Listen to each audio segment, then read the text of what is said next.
नमस्कार विद्यार्थी मित्रांनो, आपल्याला आजच्या सेशन मध्ये जी 10वी टेस्ट झाली त्या 10व्या टेस्ट मध्ये असलेले जे एन्व्हायरमेंटचे आणि जिओग्राफीचे क्वेश्चन्स आहेत ते या ठिकाणी बघायचे आहे. सो सगळ्यात पहिल्यांदा चला सुरुवात करूयात प्रश्न क्रमांक 1 पासून. या ठिकाणी तुम्हाला प्रायमरी विंड्स ज्यांना आपण प्राथमिक वारे असं म्हणतो, तर प्राथमिक वाऱ्यांच्या संदर्भात 3 विधानं दिलेली होती. पहिलं विधान बघा, पश्चिमी वारे 30 ते 60 अक्षवृत्तांच्या दरम्यान वाहतात. पहिलं विधान जे आहे ते अगदी बरोबर आहे. का? तुम्ही जर का बघितलं तर दोन्ही गोलार्धांमध्ये, उत्तर गोलार्धामध्ये जनरली साऊथ वेस्ट पासून नॉर्थ ईस्ट कडे म्हणजे नैऋत्य दिशेकडनं ईशान्य दिशेकडे, आणि दक्षिण गोलार्धामध्ये कुठे आहे तर वायव्य दिशेकडनं आग्नेय दिशेकडे ही वातावरण दिसतात 30 ते 60 अक्षवृत्ताच्या दरम्यान. आता ही जी वारे आहेत ती उत्तर गोलार्धामध्ये थोडी कमी वेगवान असतात, कारण की उत्तर गोलार्धामध्ये जमिनीचं प्रमाण जास्त आहे. त्याच्यामुळे दुसरं विधान जे आहे ते चुकीचं ठरतं. आणि ही त्याच्या पुढे जी ध्रुवीय पूर्वीय वारे आहेत, ही ध्रुवीय पूर्वीय वारे जी आहेत ती साधारणतः ध्रुवांकडनं जी आहे ते उपध्रुवीय कमी दाबाच्या पट्ट्याकडे वाहत असतात. ती मात्र तुलनेने कशी असतात, अतिशय कोरडी असतात आणि शुष्क असतात, कारण की ते तापमान खूप कमी आहे. त्याच्यामुळे विधान अ आणि क जे आहे ते या ठिकाणी बिनचूक आहे. विधान ब मात्र या ठिकाणी काय होतं, चुकीचं होतं. त्याच्यामुळे या ठिकाणी जर का तुम्ही बघितलं पर्याय क्रमांक 4 याचं उत्तर आहे. पुढे जाऊयात प्रश्न क्रमांक 2 कडे. खालीलपैकी कोणती विधाने योग्य आहे? सो सोलर सिस्टीमवरचा हा प्रश्न आहे. 4 विधानं तुम्हाला या ठिकाणी दिलेली होती. सौरमंडळात सर्व ग्रह एकाच दिशेने सूर्याभोवती फिरतात. अगदी बरोबर आहे. त्यांचा रिव्होल्युशनचा जो टाइम आहे तो वेगवेगळा आहे, पण जनरली त्या सगळ्यांची डिरेक्शन मात्र एकच आहे. सौरमंडळ आकाशगंगेच्या केंद्रस्थानी स्थित आहे. आपली आकाशगंगा जी आहे मिल्की वे, तिच्या सेंटरला नाही तर आपण तिच्या एज वरती आहोत, म्हणजे काठावरती आहोत. त्याच्यामुळे दुसरं विधान या ठिकाणी चुकीचं ठरतं. क्युपर पट्टा नेपच्यून ग्रहाच्या पलीकडे स्थित आहे. अगदी बरोबर आहे. जसं लघुग्रहांचा पट्टा आहे ज्याला आपण इंग्लिशमध्ये ऍस्ट्रॉइड बेल्ट म्हणतो, मंगळ आणि गुरु ग्रहाच्या दरम्यान, तसंच या ठिकाणी कुपियर्स बेल्ट आहे जो नेपच्यून ग्रहाच्या पलीकडे आहे. त्याच्यामुळे या ठिकाणी क विधान पण बरोबर आहे. आणि धूमकेतू सामान्यतः अत्यंत दीर्घ वृत्ताकार कक्षेमध्ये फिरतात. आता धूमकेतूंची जी कक्षा असते ती अतिशय लंबवर्तुळाकार असते, त्याच्यामुळे ते काही वर्षांनंतरच पृथ्वीच्या अगदी जवळ येतात. त्याच्यामुळे या ठिकाणी जर का तुम्ही बघितलं तर अ, क आणि ड विधानं जी आहेत ती अगदी बरोबर आहेत. त्याच्यामुळे इथे पर्याय क्रमांक 3 जे आहे ते आपलं उत्तर आहे. ओके, हा. पुढे जाऊयात प्रश्न क्रमांक 3 कडे. अतिशय सिंपल आणि फॅक्च्युअल क्वेश्चन होता. पैनगंगा नदीच्या उपनद्या दर्शवणारा नद्यांचा योग्य गट ओळखा.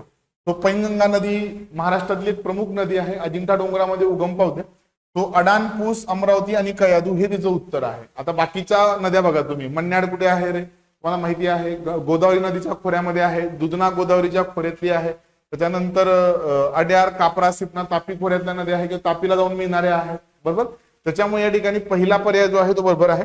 अशा टाईपचे क्वेश्चन तुम्ही इलिमिनेशन प्रोसेसने पण त्या ठिकाणी सॉल्व्ह करू शकतात. पुढे बघा, कन्व्हेक्शन करंट संबंधी तुम्हाला एक प्रश्न विचारला आहे आणि याच्यातनं चुकीचे आहेत असं तुम्हाला विचारलेलं आहे विधान.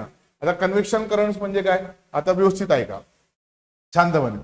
इथे जनरली प्रावर्णामध्ये जे वितळलेले घटक आहेत त्याला आपण मॅग्मा असं शिलारस म्हणतो. हे वितळलेले खडक काय येतात, वरती येतात आणि त्याच्यापासून जे प्रवाह तयार होतात त्यांना आपण काय म्हणतो तर कन्व्हेक्शन करंट्स असं म्हणतो. आणि हे जे कन्व्हेक्शन करंट्स आहेत जनरली हे कॉन्टिनेंटल ड्रिफ्टसाठी, म्हणजे खंड एकमेकांपासून दूर जातात, भूपट्ट एकमेकांच्या जवळ येतात, यासाठी कारणीभूत असतात. आणि यांची निर्मिती कुठे होते, प्रावर्णामध्ये. दुर्बलावर्णामध्ये होते का, नाही. त्याच्यामुळे पहिलं विधान चुकीचं आहे. दुसरं विधान बरोबर आहे की भूपट्टांच्या स्थानांतराला चालना देतात. सी फ्लोर स्प्रेड म्हणजे समुद्रात प्रसरण बी याच गोष्टीमुळे होतं. आणि जिथे नमवनी क्षेत्र आहे म्हणजे काय, एक भूपट्ट दुसऱ्या भूपट्टाच्या खाली चाललेला आहे, जनरली तिथं काय असतात तर डिसेंडिंग किंवा डाऊनवर्ड करंट असतात, अपवर्ड नसतात. ठीक आहे. जिथं समुद्राचं प्रसरण होतंय तिथं वरती येणारे प्रवाह आहेत आणि जिथं एक भूपट्ट दुसऱ्या भूपट्टाच्या खाली जातोय तिथं अधोगामी आहे. त्याच्यामुळे जर का तुम्ही बघितलं तर या ठिकाणी विधान अ आणि ड चुकीचं आहे. त्याच्यामुळे या ठिकाणी पर्याय क्रमांक 1 जे आहे त्याचं उत्तर आहे. प्रश्न क्रमांक 4. ओके, पुढे बघा प्रश्न क्रमांक 5 कडे. एका बाजूला तुम्हाला तलाव दिलेले आहेत आणि एका बाजूला तुम्हाला जिल्हे दिलेले आहेत. या ठिकाणी जर का बघितलं तर सगळ्यात सोपं मायनी तलाव कुठे आहे, मायनी तलाव आता इलिमिनेशन पद्धतीने पण सॉल्व्ह करता येतं. याच्यातला जर का तुम्हाला एखादा तलाव माहित असेल तर तुम्ही सहज सॉल्व्ह करू शकता. मायनी तलाव कुठे आहे, साताऱ्यामध्ये आहे. मग इथं ड चं 2 असलेलं फक्त तिसरंच आहे. मग घाणेवाडीचा तलाव कुठे आहे रे, जालन्यामध्ये आहे. कोलते तलाव कुठे आहे, रायगडमध्ये आहे. पिलोली कुठे आहे तर नांदेडमध्ये आहे. म्हणून याचं उत्तर आहे प्रश्न क्रमांक 5 पर्याय क्रमांक 3. पुढे जाऊयात प्रश्न क्रमांक 6 कडे. इथे तुम्हाला कोकण किनारपट्टीच्या संदर्भात पुन्हा एकदा 2 विधानं दिलेली आहेत. तुम्हाला सगळ्यांना माहिती आहे की कोकण किनारपट्टी रुंद आहे, खडका आहे, ही रिया प्रकारची आहे आणि सोबतच तिथं तुम्हाला खूप जास्त खाजन सरोवर बघायला मिळत नाही. मग या ठिकाणी तेच म्हटलं होतं की कोकण किनारपट्टी अरुंद आणि खडका आहे, बरोबर आहे. खाजन सरोवर नाही, खाजन सरोवर प्रामुख्याने पश्चिम किनारपट्टीला नाहीत. खाजन सरोवर तुम्हाला दक्षिणेकडे केरळ राज्यामध्ये त्यात प्रामुख्याने बघायला मिळतात. त्याच्यामुळे या ठिकाणी फक्त विधान अ जे आहे ते आपलं योग्य होतं. पुढे बघूया, पृथ्वीच्या वातावरणातील व्हॅन ॲलन रेडिएशन बेल्ट प्रामुख्याने कशाशी संबंधित आहे? आता Van Allen climatology general world geography किंवा आपण ज्याला सोलर सिस्टीम म्हणतो त्याच्यावरचा हा प्रश्न आहे.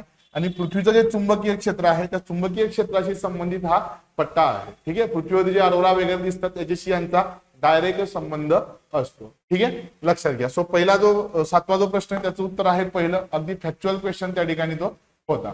पुढचा बघा प्रश्न क्रमांक 8. सध्या नैसर्गिक वायू खूप जास्त चर्चेमध्ये असल्यामुळे हा प्रश्न आपण या ठिकाणी घेतलेला आहे की भारतामध्ये प्रामुख्याने नैसर्गिक वायूच्या उत्पादनामध्ये कुठली राज्य अग्रेसर आहे? आता जिथे जिथे नॅचरल क्रूड ऑइल आहे, खनिज तेल आहे, तिथं तिथं तुम्हाला काय बघायला मिळतं? तर नॅचरल गॅस बघायला मिळतो. तुम्हाला सगळ्यांना माहिती की आसाम आणि राजस्थानमध्ये तर खनिज तेल आहेच आहे, पण त्रिपुरा हे भारतातलं एक लिडिंग स्टेट आहे. सोबतच आंध्र प्रदेश सुद्धा नॅचरल गॅसच्या बाबतीमध्ये आंध्र प्रदेश टॉप 2 मध्ये राहिले मागच्या 4-5 वर्षामध्ये. सो ही चारही राज्य कशासाठी ओळखली जातात? ही नॅचरल गॅससाठी ओळखली जातात. म्हणून याचं उत्तर आहे पर्याय क्रमांक 4. पुढे जाऊयात प्रश्न क्रमांक 9 कडे. सातपुडा पर्वतरांगेविषयीची अयोग्य विधानं तुम्हाला ओळखायची आहे. चुकीची कुठली आहे? ठीक आहे, सातपुडा पर्वतरांग आहे, it is a fold mountain आणि मोठ्या प्रमाणात त्याची झीज झालेली, इट्स अ ब्लॉक माउंटेन, तो एक गट पर्वत आहे, त्याची मोठ्या प्रमाणावरती झीज झालेली आहे. आणि त्याच्यामध्ये तुम्हाला बऱ्यापैकी काही ठिकाणी ज्वालामुखीचे थर किंवा ज्वालामुखीच्या उद्रेकातून तयार झालेले ज्वालामुखी खडकांचे थर बघायला मिळतात. म्हणून चौथं विधान पण बरोबर आहे. तिथं प्रामुख्याने गाळाची मृदा नाही तर तुम्हाला रेड सॉइल बघायला मिळते. जी लाल मृदा आहे ना, ती रेड सॉइल तुम्हाला सातपुडा पर्वतरांगेत बघायला मिळते. म्हणून ब विधान चुकीचं आहे. आणि ही पर्वतरांग दख्खनच्या पठाराचा भाग आहे. अगदी बरोबर आहे, कारण की उत्तरेकडून नर्मदा नदी वाहते आणि नर्मदा नदीच्या पासून खाली आपण काय म्हणतो? दख्खनचा पठार म्हणतो. सो नर्मदा नदीच्या खाली इथं काय आहे? तुमचा सातपुडा पर्वत आहे, म्हणून तो दख्खनच्या दख्खनच्या पठाराचा भाग आहे. या ठिकाणी काय आहे मग तुमचं ब विधान फक्त चुकीचं आहे. त्याच्यामुळे प्रश्न क्रमांक 9चं उत्तर आहे पर्याय क्रमांक 2. पुढे बघा 10वा प्रश्न. नर्मदा नदीबाबत पुढील विधानांतून चुकीचे विधाने द्या. आता विधान निवडा. नर्मदा नदी तुम्हाला सगळ्यांना माहिती आहे की द्वीपकल्पावरची प्रमुख नदी आहे, भारतातली सगळ्यात पश्चिमेकडची प्रमुख नदी आहे. ठीक आहे, किंवा पश्चिम वाहिनी सगळ्यात लांब नदी आहे. या नदीचा उगम कुठे होतो? मध्य प्रदेशचा जर का तुम्ही नकाशा बघितला तर मध्य प्रदेशमध्ये अतिपूर्वेकडे, ठीक आहे, अमरकंटक नावाचा जिल्हा आहे, त्या अमरकंटक जिल्ह्यात ही ओरिजिनेट होते आणि पश्चिमेकडे वाहते. And this is seasonal river, this is perennial river. ठीक आहे, ही पेरेनियल रिव्हर आहे, ही सीजनल रिव्हर नाही. म्हणजे काय, हिला वर्षभर पाणी असतं. आता जनरली जेव्हा तुम्ही हिमालयातल्या नद्या आणि द्वीपकल्पीय नद्या असं क्लासिफिकेशन करतात ना, तेव्हा बऱ्याचशा ठिकाणी हा मुद्दा येतो काय की बाबा द्वीपकल्पावरच्या नद्या या काय आहेत तर ऋतूनुसार वाहणाऱ्या आहेत. सगळ्या नद्या नाही. शब्द कसा आहे की बहुतांश नद्या या सीजनल आहेत, सगळ्या नद्या नाही. ही ऋतूनुसार वाहत नाही, हिच्यामध्ये वर्षभर पाणी असतं. त्याच्यामुळे या ठिकाणी विधान क्रमांक 2 जे आहे ते तुमचं चुकीचं आहे आणि तेच तुमचा आन्सर आहे. नर्मदा नदी द्वीपकल्पीय पठाराचे 2 भागात विभाजन करते. अगदी बरोबर आहे. जो उत्तरेकडचा भाग आहे त्याला आपण सेंट्रल हायलँड म्हणतो. ठीक आहे, मध्य उच्चभूमी. दक्षिणेकडच्या भागाला आपण दख्खनचं पठार म्हणतो. इंदिरा सागर जबलपूर जवळ स्थित आहे. चौथं विधान पण या ठिकाणी बरोबर आहे. पुढे जाऊयात प्रश्न क्रमांक 11 कडे. पुन्हा इथे तुम्हाला ओशनोग्राफीवरचा हा प्रश्न आहे, सागरशास्त्रावरचा. इथे तुम्हाला 4 विधानं जनरली दिलेली आहेत आणि त्याच्यात विचारलं की पुढीलपैकी कोणतं विधान अयोग्य आहे. मग इथे अरबी समुद्रातील शारता बंगालच्या उपसागरापेक्षा जास्त आहे. पहिलं विधान योग्य आहे का मला सांगा? तर अगदी बरोबर आहे. का? कारण की बंगालच्या उपसागराला खूप साऱ्या नद्या जाऊन मिळतात, जसं की ब्रह्मपुत्र आहे, गंगा आहे, त्याच्यानंतर कृष्णा, गोदावरी, बरोबर. त्याच्यामुळे इथं फ्रेश वॉटरचा फ्लो जास्त असतो. त्याच्यामुळे बंगालच्या उपसागराची क्षारता थोडी कमी आहे आणि बंगालच्या उपसागरात समुद्री प्रवाहात तुलनेने स्थिर असतात. अगदी बरोबर आहे. हे जे शुद्ध पाणी बंगालच्या उपसागराला जाऊन मिळतं त्याचं स्टॅटिफिकेशन म्हणजे वरती शुद्ध पाणी, खाली खारट पाणी, त्याच्यामुळे ओशन करंट बऱ्यापैकी स्टेबल असतात. सोकोत्रा बेटे अरबी समुद्रात आहे. अगदी बरोबर आहे. जर का तुम्ही बघितलं सोमालिया जो देश आहे, ठीक आहे, इथं तुमचा रेड सी आहे, इथं हॉर्न ऑफ आफ्रिका आहे आणि इथं सोकोत्रा बेट आहे अरबी समुद्रामध्ये. तिसरं विधान बरोबर आहे. आणि सोकोत्रा बेट आणि इथं हॉर्न ऑफ आफ्रिका याच्यामध्ये तुमचं गार्ड ऑफ हुई चॅनल आहे. ओके, जे बंगालच्या उपसागरामध्ये नाही. मग इथं जर का तुम्ही बघितलं तर विधान ड जे आहे ते तुमचं चुकीचं आहे. म्हणून इथं फक्त उत्तर आहे 11व्याचं पर्याय क्रमांक 3. पुढे जाऊयात प्रश्न क्रमांक 12 कडे. अंदमान निकोबार बेटांच्या भौगोलिक वैशिष्ट्यांबाबत कोणती विधान किंवा विधाने योग्य आहे? तो अंदमान निकोबार बेटांच्या बाबतीमध्ये इथं तुम्हाला जनरली 3 विधानं दिलीत बघा. पहिलं विधान, ही बेटे हिमालयाच्या विस्तारित पर्वतरांगांचा भाग आहे. अगदी बरोबर आहे. तुम्ही जर का हिमालय पर्वतरांग बघितली तर भारत आणि म्यानमारच्या सीमेवरती काय होतं, पूर्वांचल आहे. ठीक आहे. त्याच्यानंतर पूर्वांचलच्या थोडं पुढे गेलं की अजून इथे आर्कानियोमा आणि राखिनियोमा आहे. बरोबर. दिस इज एक्सटेन्शन ऑफ हिमालय. आणि याच पुढे पर्वतरांगेची बुडालेली शिखरं म्हणजे काय आहेत, तर तुमची अंदमान निकोबार बेट आहे. पहिलं विधान बरोबर आहे. इथे उष्णकटिबंधीय सदाहरित अरण्य आढळतात. पावसाचं प्रमाण खूप जास्त असल्यामुळे रेन फॉरेस्ट आहे आणि प्रचंड जैवविविधता तुम्हाला तिथे बघायला मिळते. तिसरं विधान, ही बेटे भूपट्ट विवर्तनकीय प्रक्रियांमुळे निर्माण झाली आहेत. अगदी बरोबर आहे. ओशन प्लेटचं सबमर्जन्स तुम्हाला त्या ठिकाणी बघायला मिळतं, कॉन्व्हर्जन्स बघायला मिळतं. एक ओशन प्लेट दुसऱ्या ओशन प्लेटच्या खाली सबडक्ट झाली, त्याच्यातनं ज्या व्हॉल्केनिक ऍक्टिव्हिटीज झाल्या त्याच्यातनं या ठिकाणी ही बेट तयार झालेली आहे. त्याच्यामुळे उत्तर आहे पर्याय क्रमांक 4. ओके, पुढे जाऊयात प्रश्न क्रमांक 13 कडे. जगाच्या भूगोलावरचा हा प्रश्न आहे. 4 विधानं दिलीत आणि त्याच्यातनं तुम्हाला चुकीचं विधान निवडायचं आहे. जगातल्या प्रमुख पर्वतरांगा आणि तिथली शिखर तुम्हाला या ठिकाणी विचारलेली आहे. तो युरोपातलं एल्ब्रुज, ठीक आहे, आणि नॉर्थ अमेरिकेतलं मॅकिनले, असे 2 शिखर तुम्हाला या ठिकाणी विचारले होते. तो माउंट एल्ब्रुज हे युरोपातलं सर्वोच्च शिखर आहे. अगदी बरोबर आहे. आणि हे शिखर कुठे आहे, तर जनरली हे रशियामध्ये स्थित आहे, जॉर्जिया देशाच्या सीमेजवळ. त्याच्यामुळे या ठिकाणी काय आहे, तर पहिलं विधान पण बरोबर आहे की माउंट एल्ब्रुज कॉकेशियस मध्ये रशिया देशात जॉर्जियाच्या सीमेजवळ आहे. बरोबर आहे. युरोपातलं सगळ्यात उंच शिखर आहे, हे पण बरोबर आहे. तिसरं आणि चौथं विधान बघा, माउंट मॅकिनले उत्तर अमेरिकेतलं सगळ्यात उंच शिखर आहे. अगदी बरोबर आहे. पण हे जे आहे ते तुमचं रॉकी पर्वतरांगेमध्ये नाहीये, हे आहे तुमचं अलास्का रेंजमध्ये. जर का तुम्ही उत्तर अमेरिकेचा नकाशा बघितला तर उत्तर अमेरिकेच्या नकाशामध्ये तुम्हाला लक्षात येईल की इथं अलास्का रेंज आहे, अलास्काच्या वरती ब्रुक्स रेंज आहे. इथं अलास्का रेंजमध्ये तुमचं माउंट मॅकिनले आहे आणि रॉकी पर्वत थोडा खाली आहे. त्याच्यामुळे पर्याय क्रमांक 3 जे आहे ते या ठिकाणी चुकीचं आहे आणि तेच आपलं उत्तर आहे. प्रश्न क्रमांक 14 बघा. पुढील विधाने विचारात घ्या. पहिलं विधान दिले, ग्रामीण वसाहतींचे स्वरूप विखरलेले किंवा संकुलित असू शकते. बरोबर. जिथे अतिशय शुष्क किंवा निमशुष्क भाग आहे अशा ठिकाणी तुम्हाला ग्रामीण वसाहती कशा बघायला मिळतात, तर जनरली विखुरलेल्या स्वरूपामध्ये बघायला मिळतात. पण जिथे सुपीक मृदा आहे अशा ठिकाणी ग्रामीण वसाहती कशा असतात, अगदी कॉन्सन्ट्रेटेड असतात, डेन्सिटी जास्त असते. तो विधान अ बरोबर आहे. विधान ब बघा, वर्तुळाकार वसाहती नेहमी डोंगराळ भागातच आढळतात का, नाही. जनरली एखादा मोठा तलाव असेल तर तलावाच्या भोवती पण तुम्हाला वर्तुळाकार वसाहती बघायला मिळतात. त्याच्यामुळे फक्त विधान अ योग्य आहे. विधान ब जे आहे ते तुमचं त्या ठिकाणी चुकीचं आहे. राहील तुमच्या लक्षामध्ये. ओके, चला पुढे जाऊयात प्रश्न क्रमांक 15 कडे. पुढीलपैकी कोणत्या क्षेत्राचा समावेश पर्जन्य छायेच्या प्रदेशामध्ये होत नाही? लडाख पर्वतरांग, तामिळनाडू पठार, रायलसीमा पठार, हे सगळी क्षेत्र पर्जन्य छायेच्या प्रदेशामध्ये येतात. जनरली कुठल्या ना कुठल्या माउंटेन रेंजेस आहे, ज्या माउंटेन रेंजेस काय करतात, वारे अडवतात आणि त्याच्यामुळे काय होतं, तर पश्चिमेकडे पाऊस पडतो. लिवर्ड साईड जी आहे, ठीक आहे, तिकडे तुम्हाला पाऊस बघायला मिळणार नाही. पण कच्छचा द्वीपकल्प मात्र काय येत नाही, पर्जन्य छायेच्या प्रदेशात येत नाही. तिथं पाऊस न पडण्याची इतर काही वातावरणीय कारण आहे. त्याच्यामुळे पर्याय क्रमांक 4 याचं उत्तर आहे. पुढे बघा, प्रश्न क्रमांक 16 पासून आपले एन्व्हायरमेंटचे क्वेश्चन होते. प्रश्न क्रमांक 16 पासून इथे जर का तुम्ही बघितलं तर खालीलपैकी कोणती किंवा कोणती विधाने योग्य आहेत? 3 विधानं तुम्हाला या ठिकाणी दिलेली आहेत. सो भारताने 2005 पासून भारत स्टेज, आता एअर पोल्युशन कमी करण्यासाठी आपण युरोपियन युनियनने जे काही नॉर्म्स तयार केले, ठीक आहे, त्या नॉर्म्स वरती भारतामध्ये भारत स्टेज नावाचे नॉर्म्स लागू केले.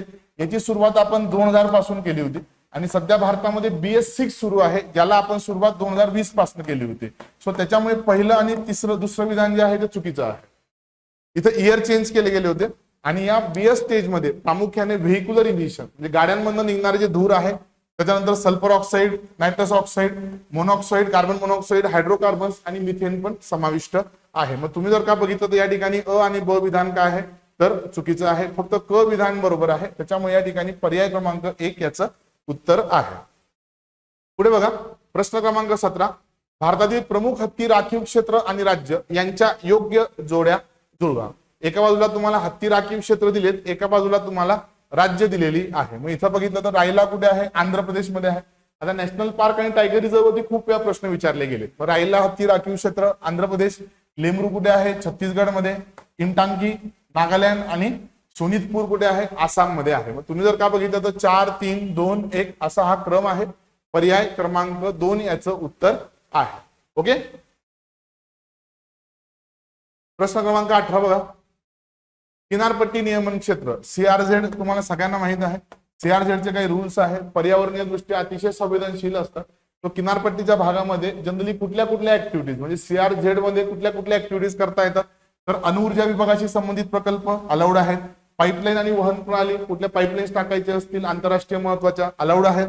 ट्रान्स हार्बर सेलिंग व रस्ते बांधकाम अलाउड आहे. नवीन ग्रीनफील्ड विमानतळ अलाउड आहे. फक्त कोण करू शकतं, गव्हर्नमेंट करू शकतं, प्रायव्हेट एंटिटी करू शकत नाही. त्याच्यामुळे इथे पर्याय क्रमांक 4 याचं उत्तर आहे. पुढे बघा, प्रश्न क्रमांक 19 मध्ये तुम्हाला 2 विधानं त्या ठिकाणी दिली होती आणि एन्व्हायरमेंटल इम्पॅक्ट असेसमेंट तुम्हाला सगळ्यांना माहित आहे. ठीक आहे, एखादा मोठा प्रोजेक्ट जर काय येणार असेल तर त्या ठिकाणी त्या प्रोजेक्टमुळे पर्यावरणावरती काय काय परिणाम होतील हे तपासून बघणे म्हणजे एन्व्हायरमेंटल इम्पॅक्ट असेसमेंट आहे.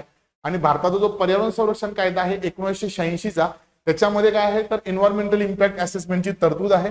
त्याच्यामुळे पहिलं विधान चुकीचं ठरतं, कारण की तो ऑप्शन मध्ये तुम्हाला 1972 दिलं होतं. पुढे बघा, भारतात पर्यावरणीय मूल्यांकन पहिल्यांदा परिणाम मूल्यांकन 78-79 मध्ये सुरू केलं. अगदी बरोबर आहे. भारतामध्ये खूप सारे रिव्हर डेव्हलपमेंट प्रोजेक्ट सुरू होते आणि त्या रिव्हर डेव्हलपमेंट प्रोजेक्ट मध्ये पहिल्यांदा आपण एन्व्हायरमेंटल इम्पॅक्ट असेसमेंट केलं होतं. त्याच्यामुळे फक्त ब विधान जे आहे या ठिकाणी बरोबर आहे, अ विधान जे आहे ते आपलं पूर्णपणे चुकीचं आहे. आणि लास्ट क्वेश्चन, रेड पांडा जर का तुम्ही बघितला तर एक जनरली पांडाचं पॉप्युलेशन चीनमध्ये जास्त आहे. भारतात पांडाची एकच स्पेसिस बघायला मिळते, तो म्हणजे तुमचा रेड पांडा आहे. तो भारत, नेपाळ, भूतान आणि म्यानमार मध्ये बघायला मिळतो. 50% पॉप्युलेशन त्याचं ईस्टर्न हिमालयामध्ये आहे, बाकी मग तो चीन मध्ये बघायला मिळतो. सो इथं पाकिस्तानचा समावेश होत नाही, त्याच्यामुळे पहिलं विधान चुकीचं आहे. त्याचा हॅबिटॅट कुठे आहे, जनरली 2200 ते 4800 मीटर उंचीवरती, जिथं बांबू फॉरेस्ट आहे, कोनिफेरस फॉरेस्ट आहे, अशा अतिशय उंचावरती हा प्राणी बघायला मिळतो. झाडांवरती राहणारा हा प्राणी आहे. आणि IUCNच्या लिस्टमध्ये याचं जे हे आहे ते काय आहे, संकटग्रस्त असं स्टेटस आहे. संकटग्रस्त, ज्याला आपण इंग्लिशमध्ये काय म्हणतो, एंडेंजर्ड असं काय म्हणतो, एंडेंजर्ड. आणि इथे तुम्हाला व्हल्नरेबल दिलं होतं. हा दुर्मिळ प्राणी भारतात सिक्कीम, अरुणाचल प्रदेश, दार्जिलिंग आणि पश्चिम बंगालमध्ये आढळतो. अगदी बरोबर आहे, राहील लक्षामध्ये. सो इथं जर का तुम्ही बघितलं तर फक्त ब आणि ड विधान जे आहे ते बरोबर आहे. मग इथं ब आणि ड विधान बरोबर असलेला पर्याय कुठला आहे, पर्याय क्रमांक 4 इथं तुम्हाला दिलेला आहे. ठीक आहे, चला, थँक्यू सो मच. पुढचे क्वेश्चन सर घेतील. नमस्कार विद्यार्थी मित्रांनो, स्पॉटलाइट अकॅडमीच्या टेस्ट नंबर 10 मधील जे इतिहास या विषयाचे जे प्रश्न आहेत आणि त्याचे जे आन्सर्स, त्याचे अनालिसिस जे ते आज आपण बघणार आहे. त्यातला जो पहिला प्रश्न आहे किंवा टेस्ट सिरीज मधला जो 21 नंबरचा प्रश्न, खालीलपैकी कोणते किंवा कोणती विधानं बरोबर आहेत असं तुम्हाला विचारलेलं आहे. संस्था आणि संचारा हे मौर्य काळातील गुप्तहेर व्यवस्थेचे 2 प्रमुख प्रकार आहेत असं दिले बघा. संस्था आणि संचारा. आता संस्था म्हणजे काय, संस्था म्हणजे गुप्तचर यंत्रणा जी काय असेल, स्टॅच्युटरी किंवा स्टॅच्युटरी म्हणण्यापेक्षा बैठी व्यवस्था जी असेल बघा, ऑफिस वर्क असणारे जे गुप्तहेर आहेत तर त्यांना म्हटलं जायचं संस्था. आणि जे फिरून जे आपली इंटेलिजन्स गोळा करतील बघा, यांना म्हटलं जातं संचारा. संचार शब्द आपण वापरतो बघा. हे दोन्ही गुप्तहेर व्यवस्थेचे प्रमुख प्रकार वगैरे दिसून येतात. जसं तुम्ही सप्तसिद्धांत थिअरी वगैरे जे बघितले बघा मौर्य काळातलं चाणक्याचं, तर त्याच्यामध्ये देखील तुम्हाला याचा उल्लेख वगैरे आढळतो. कर्षपणा नावाचं किंवा पणा पण म्हटलं जातं. हे मौर्य साम्राज्याचे अधिकृत चांदीचे नाणे होते, ज्याचा वापर पगारासाठी केला जातो. कर्षपणा किंवा पणा जे तर ते चांदीचं नाणं असायचं आणि याचा वापर जे तर ते केलेला तुम्हाला आढळतो मौर्य साम्राज्यामध्ये. धर्मस्थीय ही फौजदारी न्यायालय होती, जी गुन्हेगारी खटल्यांचा निकाल. जसं 2 प्रकारची न्यायालय जे बघा, एक असतील धर्मस्थीय न्यायालय आणि दुसरे असतील कंटक शोधन न्यायालय. ओके, आता हे कंटक शोधन न्यायालय जे असतील हे काय असतील, जसं आपलं सेशन्स कोर्ट आहे बघा, ज्याचा फौजदारी खटले जे असतील सगळे ते यांच्याकडे असतील. आणि जसं इकडे तुम्हाला सिव्हिल कोर्ट असतं किंवा दिवाणी खटले जसे असतात बघा, त्याचा न्यायनिवाडा जे आहे तर या धर्मस्थीय न्यायालय इथं दिले की फौजदारी न्यायालय. उलट केले बघा, इथं पाहिजे एकतर कंटक शोधन ही मौर्य काळातील फौजदारी न्यायालय किंवा इथं धर्मस्थीय ही दिवाणी असं पाहिजे बघा. तिसरं स्टेटमेंट जे ते चुकीचं आहे.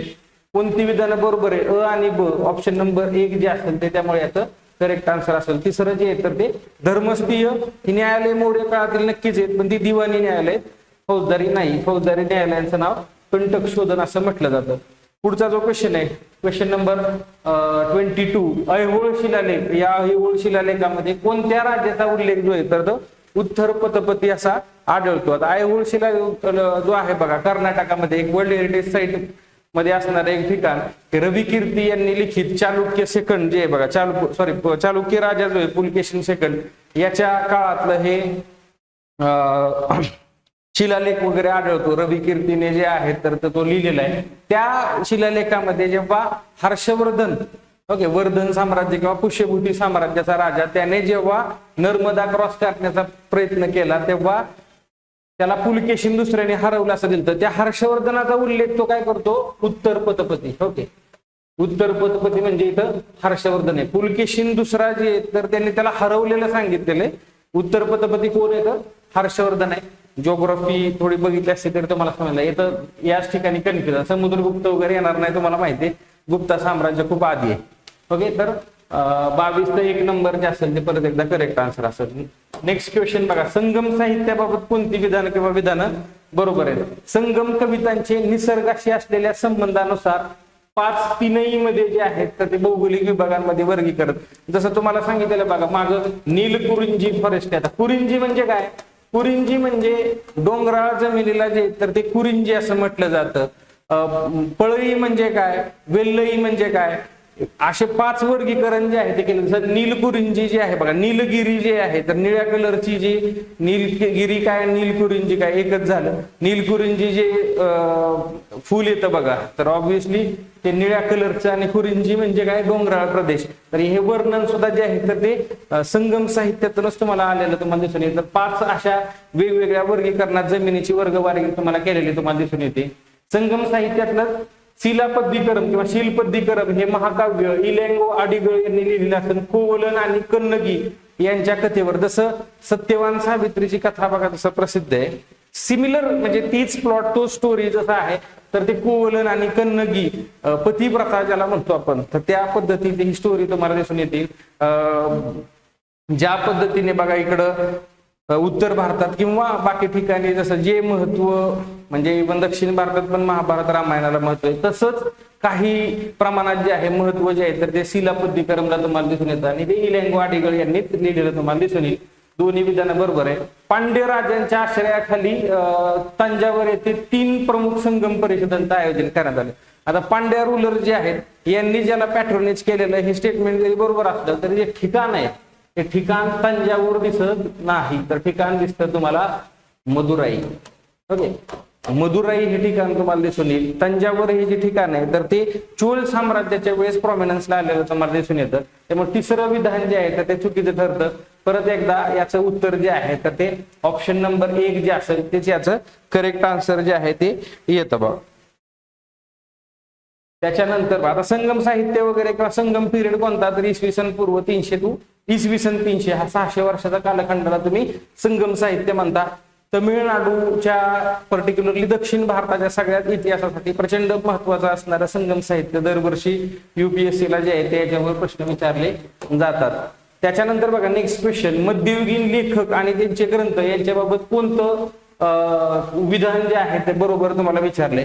मिनाजुद्दीन सिराज, ओके, मिनाजुद्दीन सिराज याने तबाकात ए नासिरी म्हणजे दिल्ली सल्तनतच्या सुरुवातीच्या इतिहासाचं वर्णन बरोबर आहे बघा. मिनाजुद्दीन सिराज जे आहेत अर्ली इंडियन हिस्ट्रीचे जर किंवा मिडिवल हिस्ट्रीचे अर्ली मिडिवल हिस्ट्री किंवा मिडिवल हिस्ट्रीचे जर सोर्सेस तुम्ही बघितले तर मिनाजुद्दीन सिराज किंवा किताबुल हिंद, ओके, अल्बरुनी याने लिखित अशा अनेक पुस्तकांचं नाव तुम्हाला घ्यावं लागेल. त्यातलंच एक तबाकात ए नासिरी तुम्हाला सुरुवातीचा इतिहास सांगितलेले. जियाउद्दीन बर्नी तारिक ए फिरोजशाही, ओके, तारिक ए फिरोजशाही देखील याच जियाउद्दीन बर्नीने लिहिलंय की ज्याने अलाउद्दीन खिलजीच्या बाजार सुधारणा वगैरे तुम्हाला खिलजी साम्राज्याचा कालखंड जे आहे या बर्नीने लिहिलेला तुम्हाला बघायला मिळतो. आणि नेक्स्ट 3 नंबरचा स्टेटमेंट बघा, किताबुल हिंद हा जो ग्रंथ आहे त्याचा लेखक आहे इब्न बतुता याने त्याच्या भारत प्रवासादरम्यान. आता इब्न बतुता जो आहे बघा, आता तो इब्न बतुता मोहम्मद बिन तुगलकाच्या कालखंडात जे आहे चीफ ज्युडिशियल ऑफिसर किंवा चीफ काझी ज्याला म्हणतो आपण हे म्हणून काम केले. आणि त्याचा जो भारत प्रवास आहे त्याचं नाव काय आहे, प्रवासालाच मुळात शब्द रिहला आणि याच्या पुस्तकाला आपण म्हणतो किताबुल रिहला. किताबुल हिंद जे पुस्तक आहे हे पुस्तक आहे अल्बरुनी याचं पुस्तक तुम्हाला बघायला मिळतं. किताबुल हिंद तिथे इब्न बतुता दिले तर हे स्टेटमेंट चुकीचं ठरतं. कोणतं विधान बरोबर आहे, क विधान चुकीचं आहे बघा. बाकी दोन्ही विधान जे आहेत बरं जे आहेत तर ते तुम्हाला बरोबर दिसून येतील. त्यामुळे 24 जे आहे बघा ऑप्शन नंबर 2 जे असेल ते याचं करेक्ट आन्सर असेल. फक्त अ आणि ब हे विधान बरोबर आहे. तिसरं का नाही, किताबुल हिंद अल्बरुनीचे किंवा इथं इब्न बतूताचा ग्रंथ जो आहे तर तो रिहला नावाचा किंवा किताबुल रेहला आपण म्हणतो, तर तो ग्रंथ त्याचा दिसून येतो. त्याच्यानंतर बघा नेक्स्ट क्वेश्चन परत मिडिवलचा. अकबराच्या काळातील मनसबदारीची पद्धत होती बघा, जे 7,000 पर्यंत मनसबदारी असायची. तर या पद्धतीमध्ये खालीलपैकी कोणाद्वारे जे ते महत्वपूर्ण बदल किंवा दु आसपास ही आसपास श्रेणी ज्याला म्हणतो. ओके, एक घोडेस्वार जे आहे म्हणजे एक घोडेस्वार जे आहेत तर ते 2 किंवा 3 देखील जे आहेत तर ते घोडे पाहू शकत होता. आता कशामुळे हे करण्यात आलं होतं, बऱ्याच वेळा घोडे जे आहेत ते इंज्युअर व्हायचे बघा युद्धामध्ये, आणि अकबरानंतर जहांगीराने हे केलेला महत्वपूर्ण बदल दिसून येतो. मनसबदारी व्यवस्था आणि मनसबदारी व्यवस्थेमध्ये कशा पद्धतीने बदल होत गेले. अकबराच्या काळातील मुघल साम्राज्याचं एक महत्वाचा पाया असणारी किंवा महत्वाचा अंग असणारी ही मनसबदारी व्यवस्था नंतरच्या काळात औरंगजेबाच्या कालखंडात कशी हीच व्यवस्था कारणीभूत ठरते मुघल साम्राज्याच्या पतनास हे देखील तुम्हाला मेन्सच्या दृष्टिकोनातून माहित असणं. तर त्यातली दु आसपास ही आसपास श्रेणी जे आहेत तर ते जहांगीराने सुरू केलेली तुम्हाला दिसून येते. तेव्हा ऑप्शन नंबर 3 जे असेल ते याचं करेक्ट आन्सर असेल.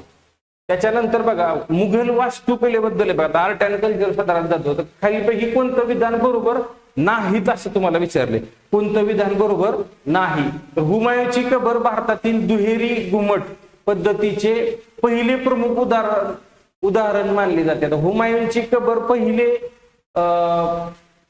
प्रमुख उदाहरण मानले जाते का, तर पहिली हुमायूंची कबर म्हणजे हुमायूंची कबर हे पहिलं दुहेरी घुमट आहे का, तर पहिले दुहेरी घुमट तुम्हाला दिसणार नाही. पहिलं दुहेरी घुमट तुम्हाला कुठं दिसेल, सिकंदर लोधीची जी बेसिकली कबर आहे तर ते भारतातलं पहिलं तुम्हाला डबल डोम स्ट्रक्चर वगैरे तुम्हाला दिसून येईल. त्यामुळे पहिलं स्टेटमेंट जे आहे तर ते चुकीचं तुम्हाला दिसून येईल बघा.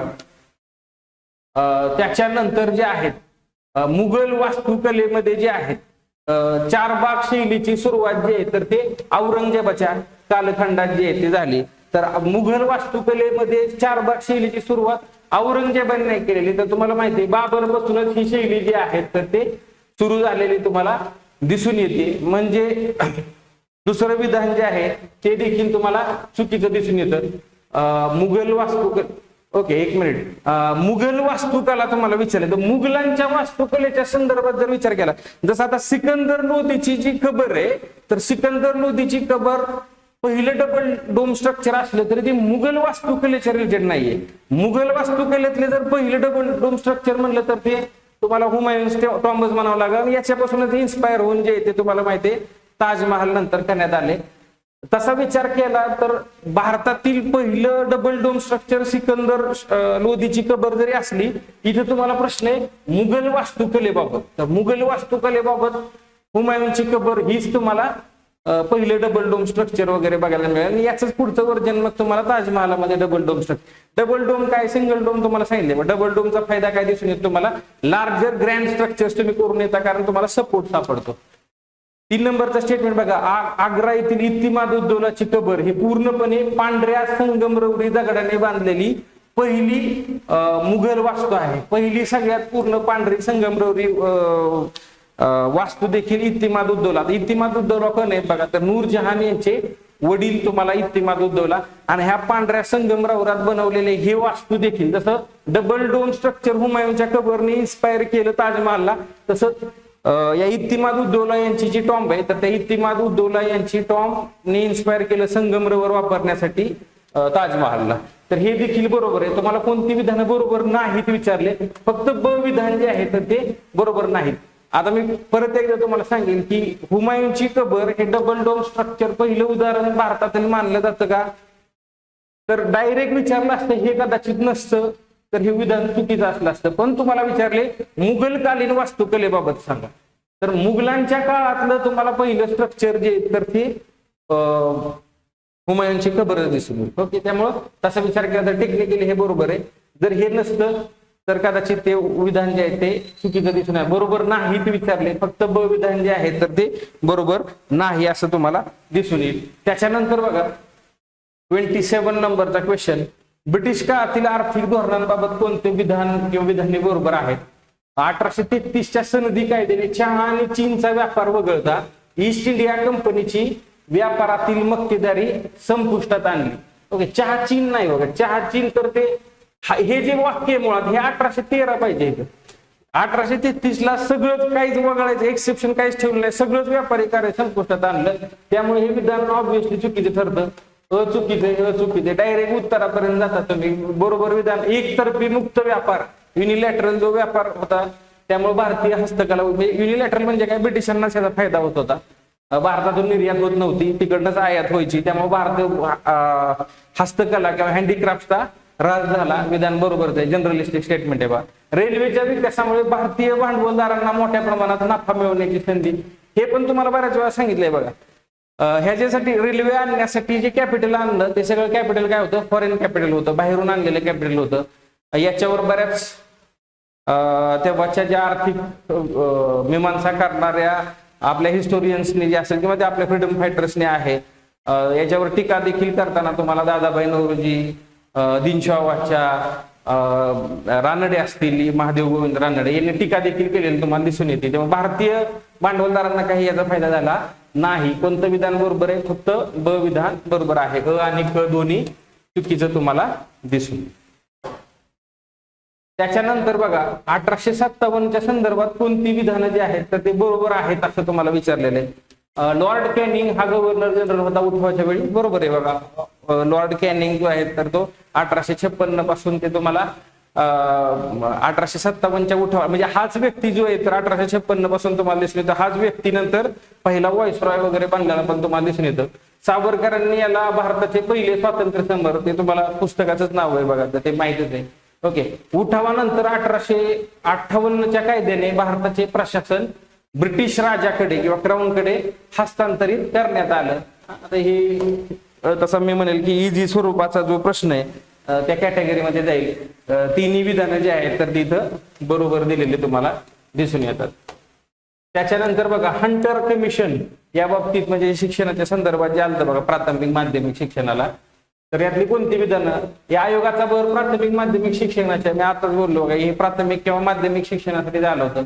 खाजगी प्रयत्नांना शिक्षण क्षेत्रात अधिक वाव देण्याची याने शिफारस केली.